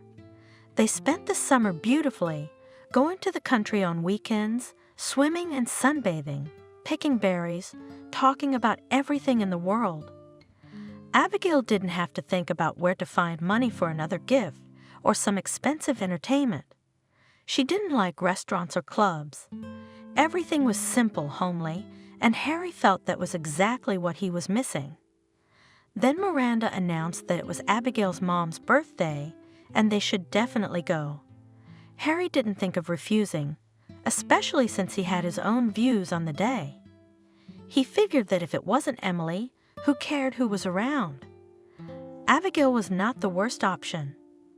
He'd bought a ring beforehand, certainly not as fancy and expensive as the one he'd gotten for Emily, but not because he didn't think Abigail was worthy.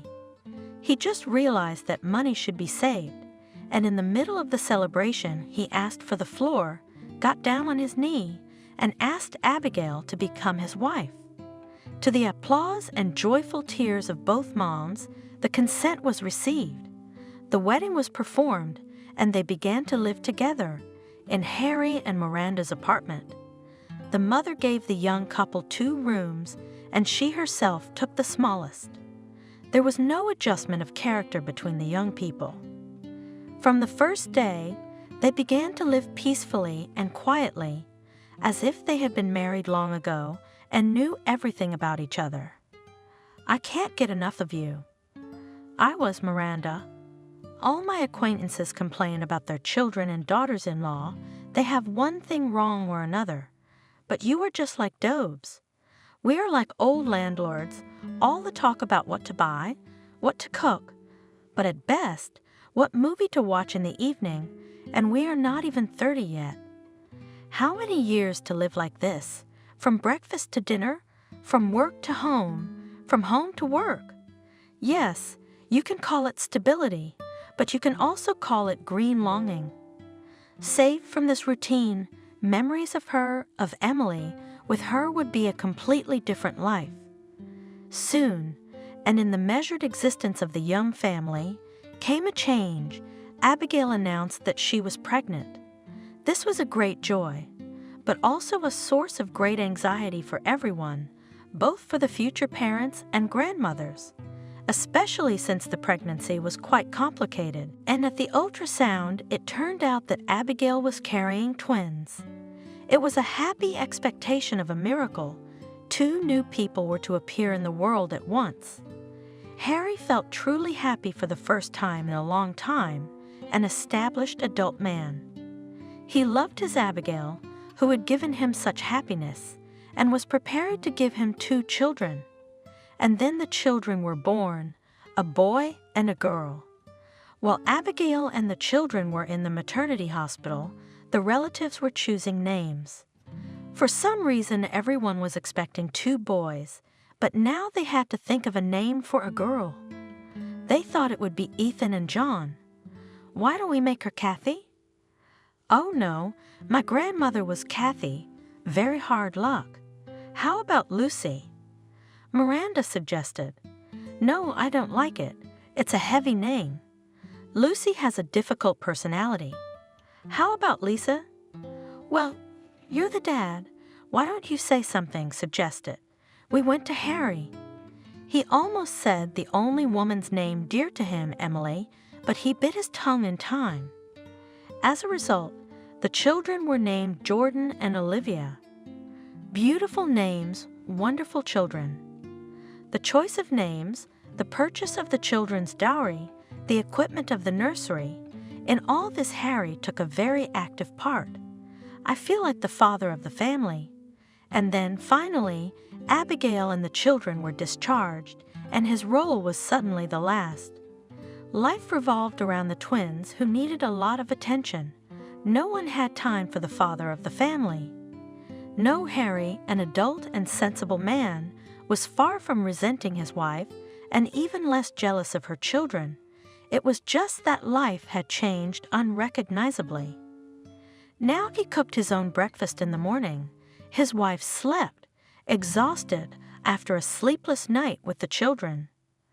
Gone were the morning conversations, which, as it turned out, set the tone for the coming day.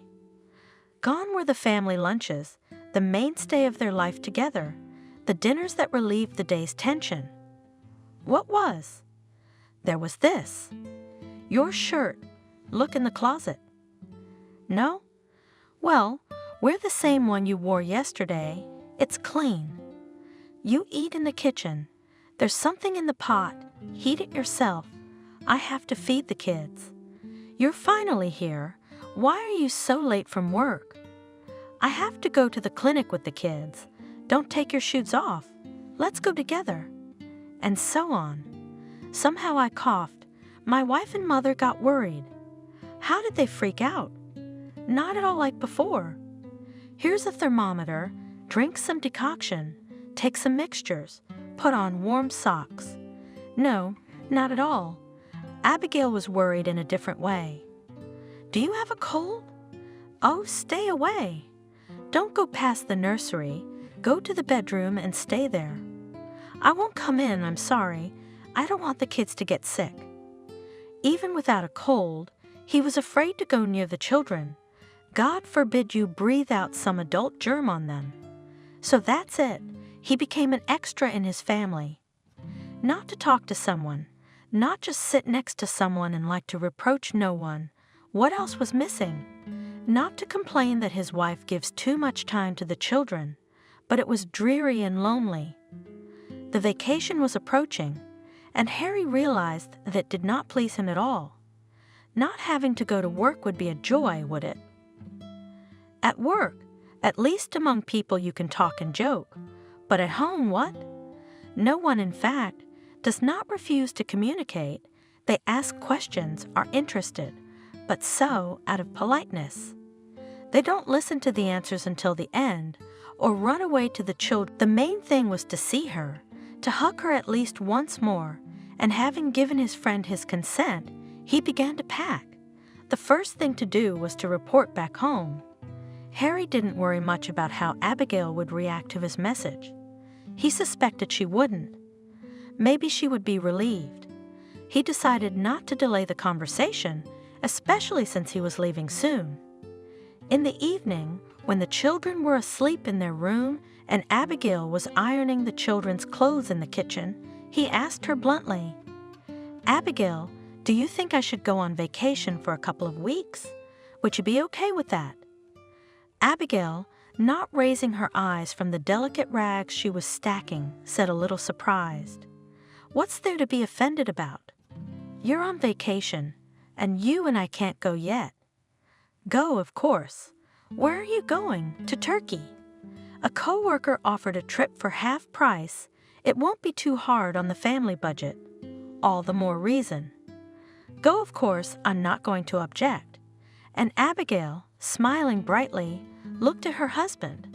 How do you know, if she had cried, rebuked him, discouraged him, resented him, maybe Harry would have refused. He loved Abigail and the children, and he didn't want to cause them any trouble. But if his departure wouldn't upset anyone, why not go? As it turned out, it would upset and alarm someone. Miranda heard the conversation between husband and wife. She did not interfere at once, did not comment on what was going on, but later she came upon her son. What are you up to, Harry? Furiously, she whispered to her son. What turkey? Abigail, so here to kill, and you go to warm your belly? But you two are here, and your mother comes almost every day. I don't have to do anything, and I'm really tired. When the children are older, I'll let Abigail go on vacation alone, and we'll manage here, won't we? You will, yes, even though you're not familiar with your own children now. Anyway, don't avert your eyes like I don't know why you want to go to Turkey. Didn't you get a message? But that's too much. I didn't get any news, Mother, and don't make up nonsense. Let's say Emily is in Turkey, but where in Turkey? I have no idea. You think I'm gonna run all over the country looking for her? You would, and I assure you, it's a small world. So you have my word. Don't go anywhere, stay home with your wife and kids. What kind of vacations are vacations when the kids are small? It won't end well, you won't find Sprat, and you'll lose your family. Abigail, of course, is quiet, patient, but no patience is unlimited. His mother's words had no effect on Harry's decision. He still went on vacation with a friend. Yes, his mother was right. He had hoped to meet Emily, although he did not believe that it was possible. But the truth was for Miranda. The world was too small. When he checked into the hotel, Harry saw a girl of familiar appearance behind the desk. It wasn't Emily, but the face looked familiar, and he realized it was Mary, the friend his sweetheart had left with. He rushed to her, hoping to find out about Emily, but when she came to the counter, Harry couldn't resist. "Emily, is that you?" With joy and anguish, he said, approaching the girl. "Your papers." With a professional smile, said Emily, holding out her hand for his ticket, and with the same smile, without looking at him, said, as if continuing the business conversation, "You can't come here. Come here in 3 hours. I'll finish, then we'll talk."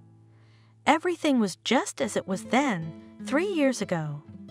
Gasping with happiness, thought Harry, go into his room. And she was still as beautiful, light, cheerful, and loved to tears. Thoughts of Abigail, his mother, his children were gone. It was as if they did not exist in his life, as if he and Emily had parted recently, without having time to change something in their lives. The next 3 hours lasted endlessly. His companion tried to find out something, but Harry answered in vain, and he went to the beach alone, having achieved nothing. Harry, long before the appointed time, was already standing at the service exit, keeping his eyes on the door from which Emily was to appear. She came out, saw Harry, and flashed him her unique smile. Harry went up to the girl and put his arm around her. "Emily, darling, how I've missed you. How I missed you." The girl hugged him too. "I was always thinking about you," she whispered. Their embrace was not passionate or strong. It did not feel the heaviness of their bodies, as if two souls met in space and merged with each other. So they stood side by side in silence, as if conversing with thoughts and feelings. Then they separated. They looked into each other's eyes. "Why don't we go to a restaurant?" Harry suggested. "I don't care about restaurants." The girl dismissed him. "Let's go to your room, order dinner there." They ordered dinner and the next morning breakfast. They were so happy together that there was no time left even for the clarification of relations. Harry didn't want to disturb the union of souls by asking what had happened, why Emily hadn't come back, what she had been doing all this time. She hadn't asked much either, hadn't reacted in any way to the news of his marriage. Harry felt guilty himself. He tried to justify himself. "You were gone and I didn't care about anything. They told me to get married, so I did. How do you want me to come back now? You're married, you have kids, but divorce is still a thing." "Yeah, you know, it's the wife. She's so indifferent." "I don't think she'll be upset. A divorce is a divorce. What's the big deal?" "What about the kids? I'll pay child support. I've been promoted. I think we'll have enough money to live on. Are you coming with me?" "No, it's not that quick. I have a contract. I have to work till the end of the season." "But don't worry, come on. I won't stay long." "Think about it. What's there to do here? You think it's good to be alone all the time. Mary and I have already split up. She's got a boyfriend here. We live apart. We don't talk much. Emily, I swear you'll never regret coming back." They spent the whole week together, but when they were going back to the airport, Harry met his friend. You had a lot of fun, I see," he said with a sneer, either with disapproval or envy. "What kind of a hottie did you get? Former love? And present and future and forever?" Harry replied with a distracted smile. "Are you going to go on a date once a year?" My friend asked. "Why should I? She's coming. She promised to come back to the city. She has a season to finish. She has a contract." Harry explained. "What about it? And the fact that you've got a family, you've forgotten about that, haven't you?" His voice grew colder and colder. "What's family got to do with it? There are such acts of civil law as divorce. Don't you know?" Harry was already angry at his neighbor's words. "I do, and I know what a pleasure it is to get divorced, but you. Think about it. You've got Abigail the Gold. What about this one? How did she end up in this hotel? Who cares where she works or how she got there? We love each other. She promised she'd come. And Abigail? What can I say? Yes, Abigail, Gold. And that's why I hope everything goes well with her, without too much scandal, without screaming, and without tears. Well, if it does, I feel sorry for Abigail. 2 kids after all, and here. Oh, stop it. What's wrong with you?" "I don't know. Stop shouting. It'll be all right. It'll be fine. The main thing for me is to get Emily here, and I'll take care of everything else. Everything else can be taken care of.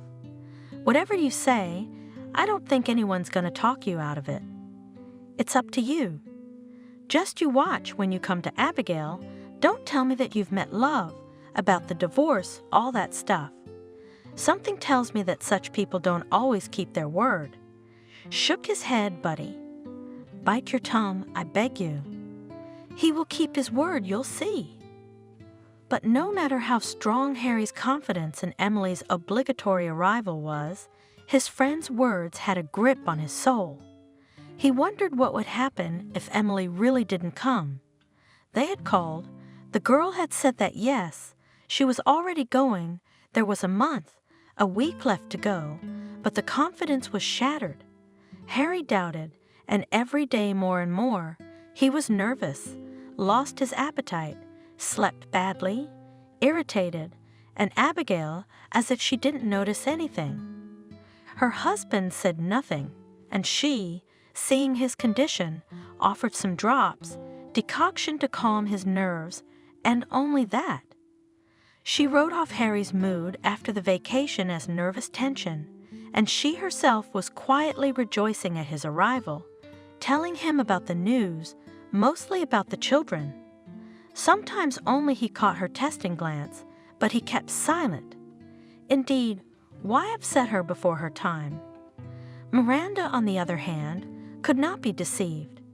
She saw the mood in which her son had returned and guessed the reasons for the change.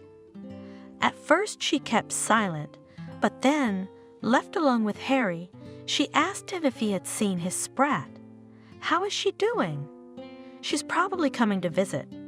"Mom, please, whether she's coming or not, whether she's seen or not, let's not talk about it." My son turned away. "I'd love to never know anything about her at all, but thanks to you. Anyway, it's up to you. But I beg you not to upset Abigail. After all, she is your wife, your children's mother. You can't change her for this one. Think about it. How are you going to live if you tell Abigail now and break her heart?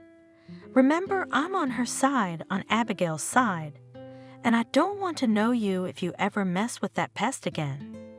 I ain't gonna break nobody's heart, and I ain't gonna tell nobody nothing. There's nothing to tell, Mom. Stop it, please. It hurts to hear everything you say." Harry was hurt by the fact that no one believed in his beloved, that mate, that mom. Everyone was sure that Emily wasn't coming, that she had spun around again and given up. And he was sure that she would definitely come. There was nothing left to do but hold back, not saying anything yet to Abigail, who had become even more of a stranger after he'd passed 2 weeks next to the one that seemed to have been made for him. 2 days before the season ended, Emily's phone went silent. She didn't answer calls, she didn't answer texts, and then her phone was disconnected. She disappeared as if those 2 weeks had been some kind of dream, and they were, in fact, a dream. He just went on vacation, just met there the one without whom it is difficult to live, but you can, and you can even happily. His children are growing up. His wife loves him. His mother, however, sometimes looks at him the same testing, and sometimes even mockingly. That's what is funny to her. The fact that the son did not work out with the woman he loved, that's how she knows that it did not work out, because Emily may well show up. Harry argued mentally with those around him. The season had passed, the next season had begun and ended, and there had been no word from his beloved. Life was gradually returning to its normal course, and even the memory of Emily seemed to be fading, though it had not completely disappeared. Could he forget the one on whom so much of his life depended? The one who had shone a bright star on a gray, humdrum life. How much I have learned since I met Emily, learned what love is, and what betrayal is, what pain is. And also during this time, had time to get married, to become a father, to learn what is not love. Learn to live without love, only with responsibilities. How hard can it be? But nothing is harder than being separated from Emily. Will she never, ever be in my life again? I can't bear it, I promise you. The unhappy man in love suffered. He knew perfectly well that he would survive. He had already survived it once, and this time he would manage somehow, and perhaps he would meet her again, and maybe even more than once. Christmas was approaching, the first such holiday for children who were about to turn a year old. They decided to celebrate it at Abigail's mother's house. She was ill and couldn't come, so they couldn't leave her alone for the holidays. First thing in the morning, Harry took his wife and mother and children to his mother-in-law's house and returned home to grab some dishes they had prepared, but did not take at once. Left alone in the empty apartment, he sat down by the table, pulled out his cell phone. A couple of miracles, if fairy tales and soap operas were to be believed. No word from Emily, of course. She hadn't answered her phone in months, and she wouldn't now. She could have at least texted for the holiday. Congratulations, happiness in your personal life, but no. Why don't you dial her number yourself? So Harry decided to do it, and he did. Oh my gosh! The phone was answered. The world's most precious voice answered. Hello, Harry, is that you? Who else, Emily? Where are you, tell me? I can't go on without you. I'll go mad without you, understand? He shouted, almost sobbing with happiness. And I'm here, I'm in town. Harry, why don't we meet? I'm staying at a hotel now. I've got a room. As if nothing had happened, Emily said. Tell me the address. I'll be there in a minute, please, but don't disappear again. I'll be right there. My darling, my only one. Forgetting that they were waiting for him at his mother-in-law's house, that he had to bring some more salads, Harry jumped out of the apartment to run, drive, fly to meet his beloved. At some point, though, he pulled out his phone, quickly typed a message, and sent it to his wife. It's all right? Don't wait, urgent business. How Abigail would understand these words, he was not interested. Let her understand as she wants or understand nothing. That was not the main thing for him now. He was on his way to meet the woman he loved, the only one in his life, and they would never part again. He would never let go of his Emily, and his hands were shaking so much that he couldn't write anything else to Abigail, but he wanted to write everything, that they were getting divorced, and that he loved someone else. He didn't write, but fine, it was all the same. Why write We'll have to meet again and say everything in person, and then her mother will tell her if she doesn't understand something. All right, Emily is here. She's not in Turkey anymore, she's at home here. And now I will not let her go anywhere, never and for no reason. He thought, hurrying to Emily's room. Everything would be different now. Everything would be different, just the way he wanted it to be. Just as long as she didn't go anywhere else. Emily opened the door for him, still as fresh, beautiful, loved. Emily, I beg you, tell me, what do you want? What are you missing? Anything. Just don't disappear again. Don't ever disappear. I'll do anything for you. Do you believe me? From the doorway he shouted. Emily was silent and slightly bowed her head, looking at Harry with a smile in which perhaps there was deceit and betrayal, but there was also love, and for that, anything could be forgiven. Come on, Harry. New Year's Eve is coming. Let's celebrate it properly, shall we? Without answering, the girl said. Her gaze, the sound of her favorite voice was freezing. Harry hugged his beloved, kissed her, felt her kiss back. Only close to midnight did he come to his senses, edge of consciousness. Harry heard his phone ringing. He realized that his family was worried, hurt, perhaps angry with him, but what did it matter when he was near his beloved? Absolutely none, and there was nothing to answer him, not to his mother, not to his wife. Oh, Harry, it'll be Christmas soon. Let's order dinner, champagne, something else. It's a holiday.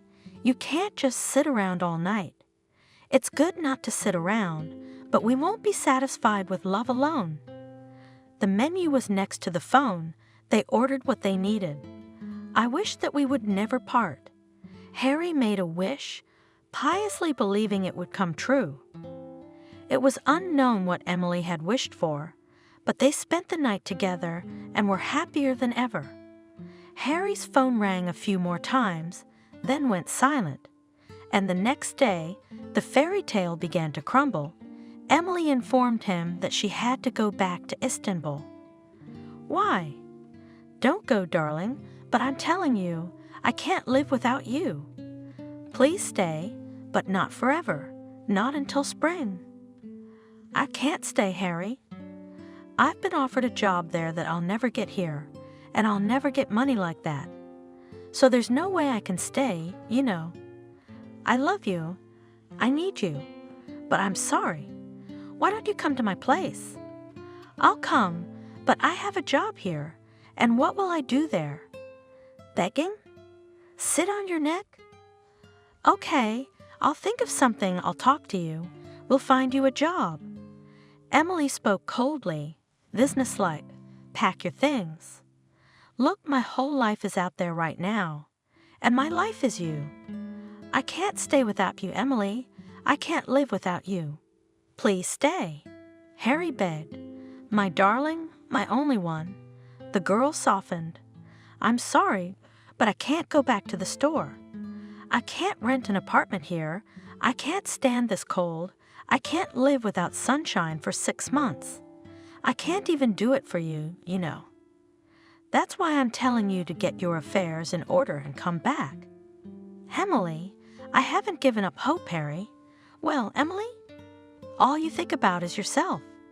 Can't you live? I was getting angry, Emily. You've had a great life. You've married and had children, and your career's on the upswing, and now you want to have a mistress at your fingertips? That's convenient, and how I'm going to live my life doesn't interest you. I'm telling you I'll get divorced, we'll live together. You won't work at all, but you didn't get divorced, and you share the apartment with your mother, and I won't live with her. And from your paycheck, deduct child support for the 2 kids, your wife, and maybe your mother. What's left for the 2 of us? Harry, don't hold me up. I'm gonna miss my plane. You can walk me out if you want, but without the wailing. Harry drove his beloved to the airport. He was so depressed that not that wailing, words could not say. At least don't disappear, stay in touch. That's all he asked. I'll think of something, I'll be there. We'll be together, I promise. Emily promised not to disappear, said goodbye and left, as if vanishing into thin air. It was time for Harry to go home to his family, and he didn't know how to explain his act. What his wife and mother would say was irrelevant. Emily had left. That's what was terrible, and all the others were still there. They wouldn't go anywhere. They'd blow up, and that was it. Emily's gone. That's the trouble. And what these people will say or do, who cares? I won't even resist. Harry thought with a grim grin. Miranda was the first to arrive. "Merry Christmas," she said dryly. "What are you going to tell me about your adventures?" "I won't tell you anything, Mom." Harry sank tiredly onto the bench in the hallway. "You can make something up if you want to." "I haven't made anything up, and I don't want to tell the truth." "Is Abigail in?" "Well, it doesn't take a genius imagination. It's clear without your explanation." "Abigail, you say? Where else would she be? Or were you hoping she'd gone?" "I wasn't hoping for anything." "Let's not talk about it. I'm exhausted, really." "Poor guy, he's exhausted. Are you going to sit in the hallway?" "Well, sit there. What can I do?" Her mother went to her room, and Abigail came out of their bedroom, pale, puffy-eyed, with a drooping face. Harry felt an acute pang of pity for his wife, a sense of irredeemable guilt for her. "Abigail, I'm sorry." He slid off the bench, knelt, and tried to grab Abigail's hand. "I'm sorry. I don't know how it happened." "Don't." She pulled Abigail's hand away. "I don't need anything else. I don't have time." And left for the kitchen without even glancing at her kneeling, bowed husband. He sighed, got up, wandered into the room. Well, everything at home seems to have turned out all right. The mother, of course, expressed her ewe, but even in a lighter form than one might have feared. The wife, but apparently decided to kill with contempt, which is also not the worst option. The pity and guilt somehow subsided. Abigail, to all appearances, didn't really care, that is, when he didn't come and didn't answer his calls. She was probably worried, concerned. Maybe she tried on the role of widow, but now her husband is back. He is alive, healthy, at home, so everything is normal. If she were really dissatisfied, that is, insulted, offended, killed by his actions, would have left, would have filed for divorce. Well, or scandal raised a real scandal, with breaking dishes, tears, violent explanations, and this, nothing else is not necessary. Well, do not need and please, he is also not going to explain or apologize for the rest of his life. He will live and live as before, waiting for his beloved. He won't disappear for the third time. It didn't work out so well before Christmas. Mostly because of his mother, who looked at her son with contempt, pressed her lips together, refused to eat with everyone, and hissed something judgmental. Abigail also withdrew at first, talking little, that is, almost never communicated with Harry at all. It was hard to live in such an environment, especially since there was such an icing of relatives on Christmas vacation. Even at work, there was no escape from such a harsh atmosphere. If the women wanted to punish Harry in this way, and to get some special apology from him, they miscalculated. The more his wife and mother turned away from him, the further he himself became estranged from them. He liked walking, though the weather was not favorable for it, but he was sick of sitting at home. Besides, there was always the possibility that Emily would call, and he would not talk to her in front of his own people. But she did not call, and she answered Harry's calls very seldom, referring to her work, but she did answer, and was so affectionate, so sweet in these short conversations.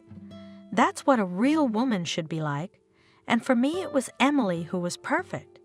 And Abigail, what? She's a fish. She doesn't live, and she won't let me.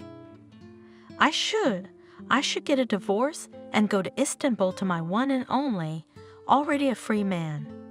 He thought so, but he did not do anything yet, and did not even talk to his wife about divorce.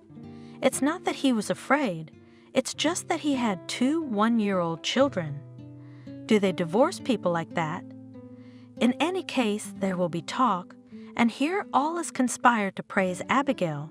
That is, she and before everyone loved her, talking about what she is nice good, but somehow it was not conspicuous. But now you stick your nose out the door, and some neighbor girl will jump in like a tick.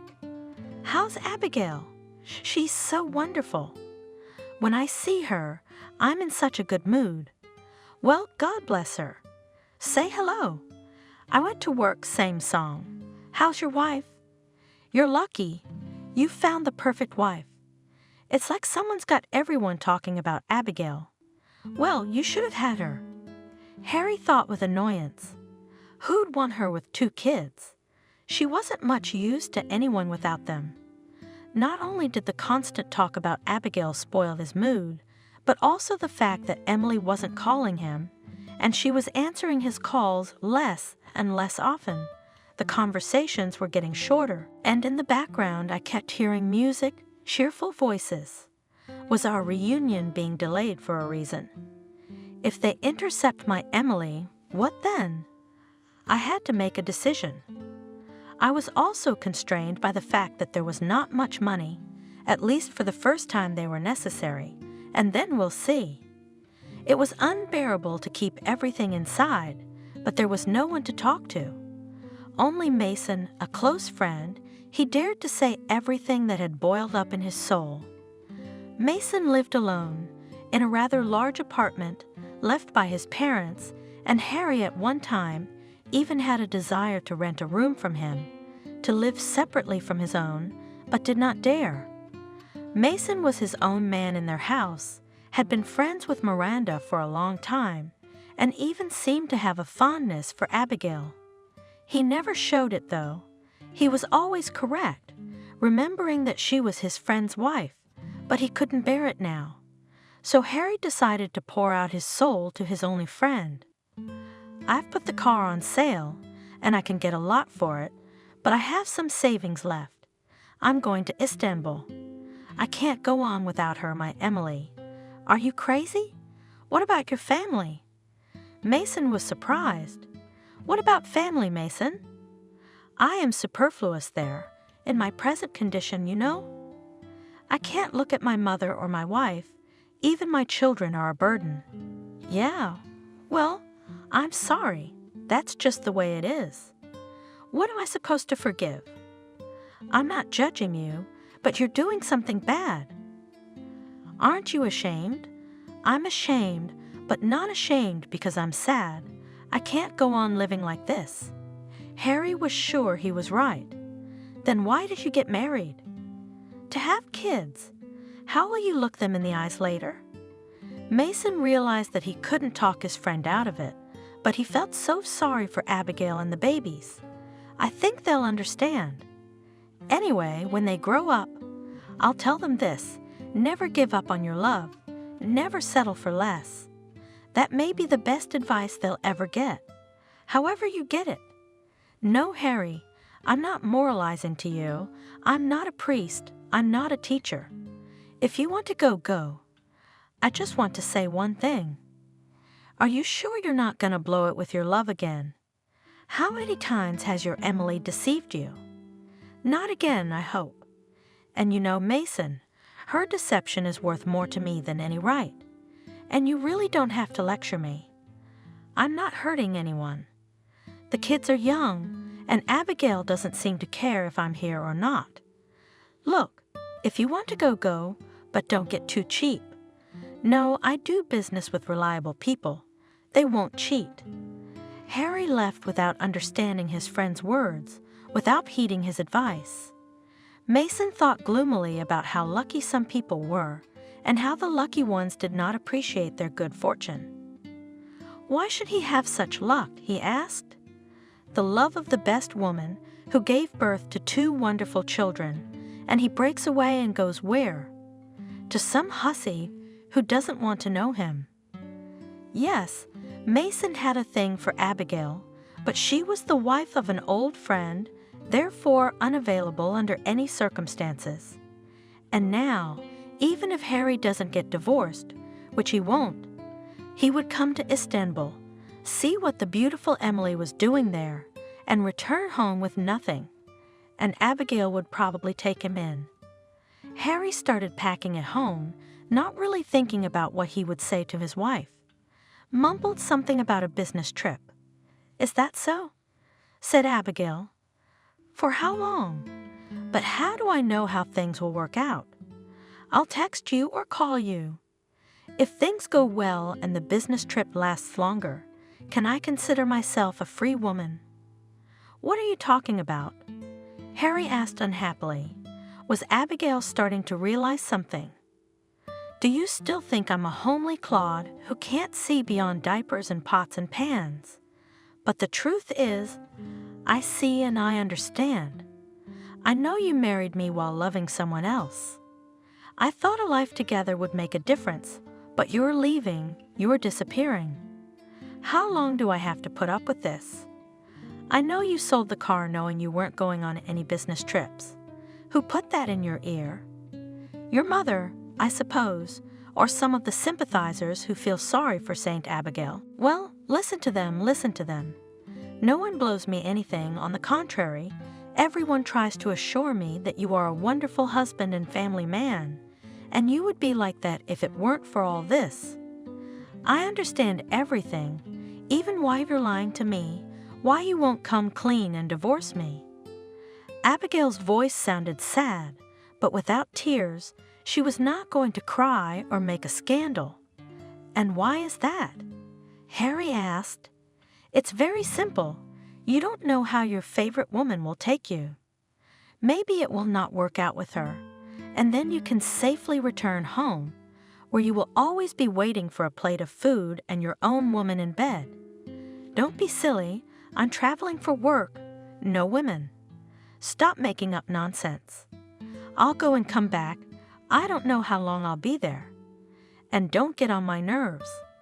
I want to leave before my mother gets back, or she'll start giving me a hard time.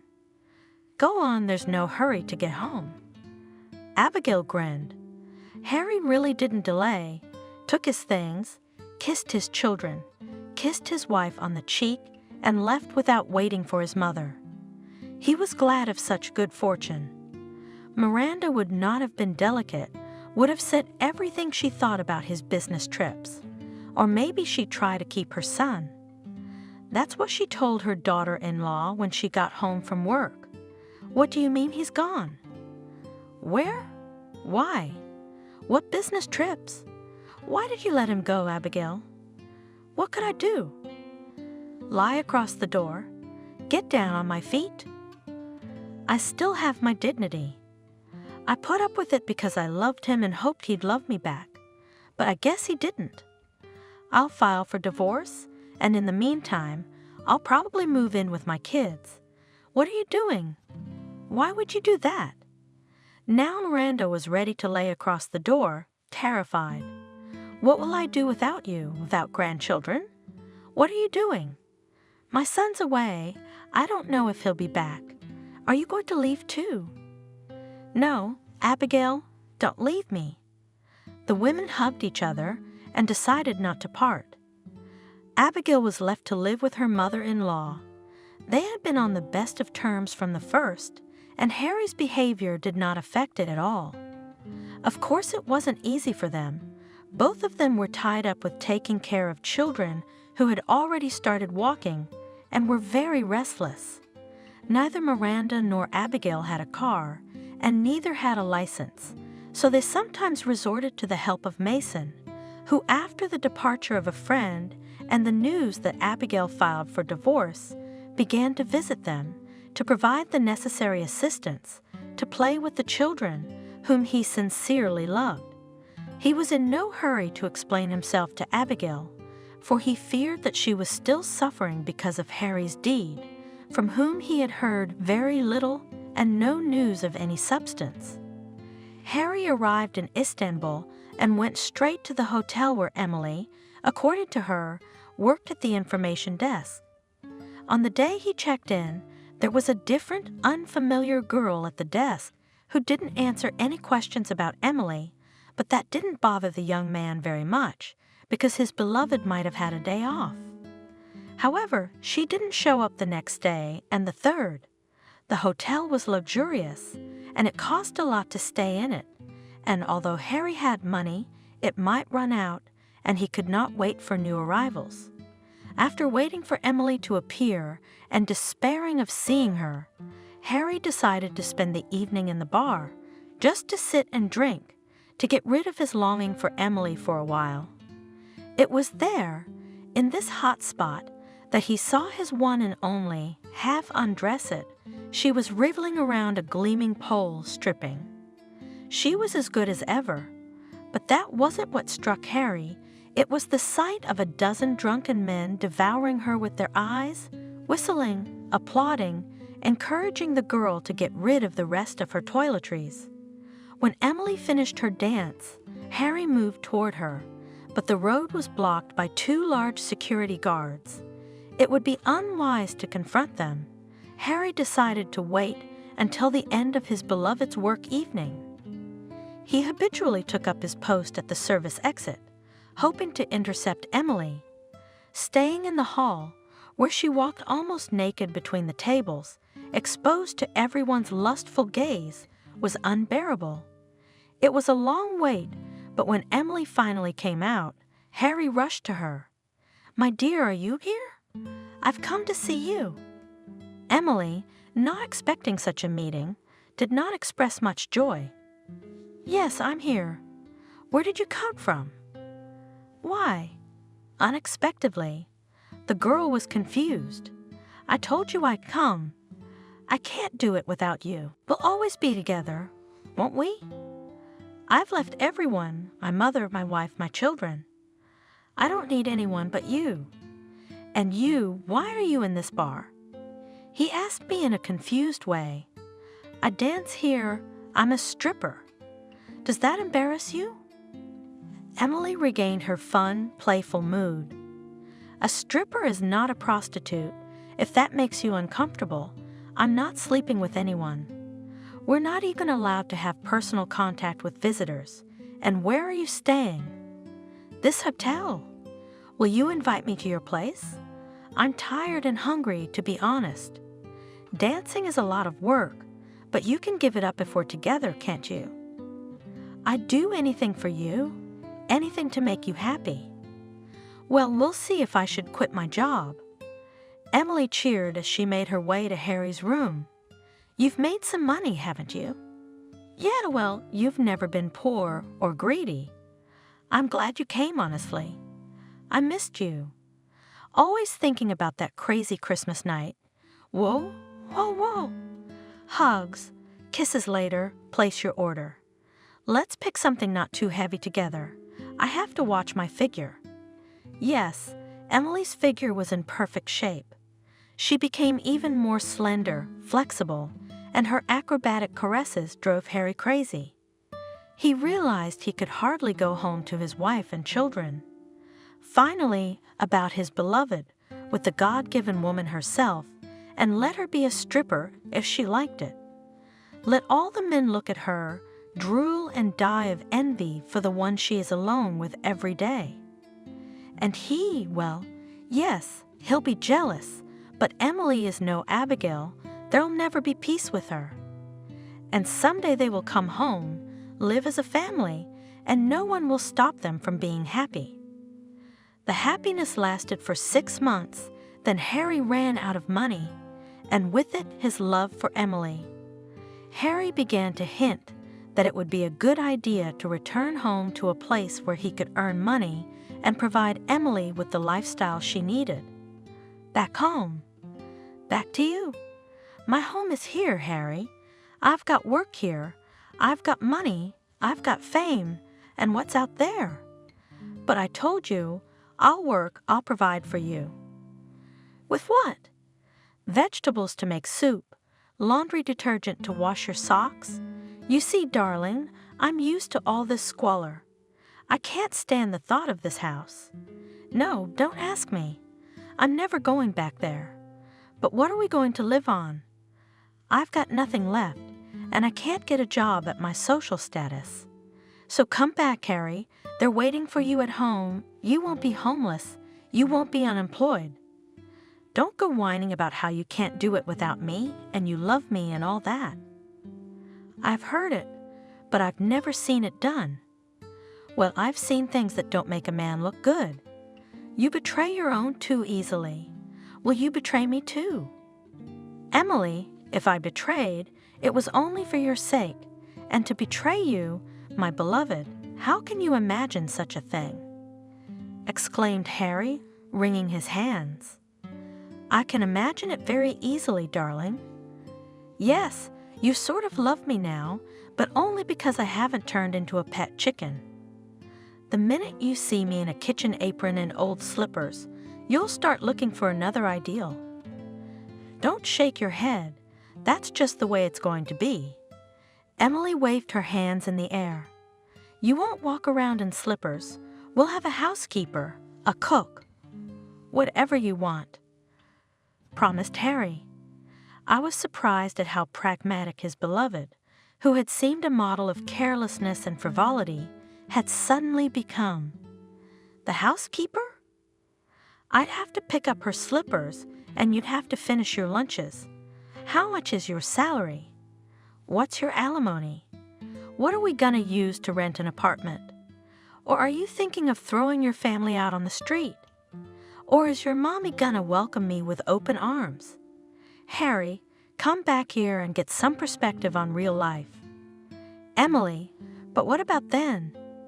What do we do, tell me? Harry felt a cold sweat run down his back. What kind of us? What kind of us? Wake up, there is no us. There's you with your problems and me with mine. I'm staying here because I don't see any other option. I suggest you go home and live a normal life. That seems to be the only option too. And mind you, darling, I make a good living, but I'm not going to support you. I haven't gotten to the point where I can pay men yet. It was the end of all hope. Harry still tried to persuade his beloved to leave, tried to find a way to stay in Turkey, but both these options were equally unrealizable. Realizing that he had no money left, only for the return trip, he began to pack, to Emily's great joy and relief. Don't you love me at all? Have you ever loved me? She asked him goodbye. I have. I loved a strong man who could do something, not a whiner begging for love. We had a wonderful time, we were happy, but I can't offer you anything else, I'm sorry. Harry flew home with a heavy heart, so heavy that he feared the plane would collapse under these reveries. He didn't know what he would say to his wife, how his mother would greet him. However, he cared little about that. He had parted from Emily, and probably forever. His hometown greeted him with overcast weather, a fine cold rain. It was as if nature, too, wanted to aggravate his despondency. He entered the apartment, empty and apparently for days. Where had everyone gone? Though it delayed an explanation, it was troubling. Dialed Abigail's number, no answer. The phone was either dead or turned off. Called my mom. Miranda answered right away, but her voice was so foreign and cold. Harry, where are you? I'm home, Mom. Where are you? Where's Abigail and the kids? Where did you all disappear to? We're not in the habit of disappearing. I'm in a sanitarium until the end of the month, and when I get back, I'd hate to have you home. Abigail? I don't know, but I don't think she'll be very happy to see you either. I'm sorry, I have to go to my treatments. Wow, his mother gave up on him. His wife probably didn't either. He didn't have his mother-in-law's number, nor did he want to go to her. Abigail might be there, but he didn't want to talk to her in front of witnesses. neither did being in an empty apartment. He went out, wandering at first without purpose, but then he saw the house where Mason lived. He decided to visit his friend to find out how things were going at work, and maybe he knew about the changes in his family. Turns out he did. Abigail and the kids were at Mason's house. It was a real family idyll. Mason and the kids were playing on the floor. Abigail was sitting next to him. Not many people paid much attention to Harry's appearance. "Abigail, I'm back. Why are you here?" he asked his wife. "Because I'm with Mason now." Calm as ever, Abigail replied. "I filed for divorce." You betrayed me?" Harry couldn't believe what was happening. "Consider it so, if it makes you feel better. Mason has been more of a father to our kids than you have been in 6 months. Go away, Harry. We don't want to see you." What was there to do? Harry came home without lighting a light, sat in the empty, uncozy, and cold room. That was it. The beloved abandoned, the mother turned away, the wife gone. What's left? Loneliness,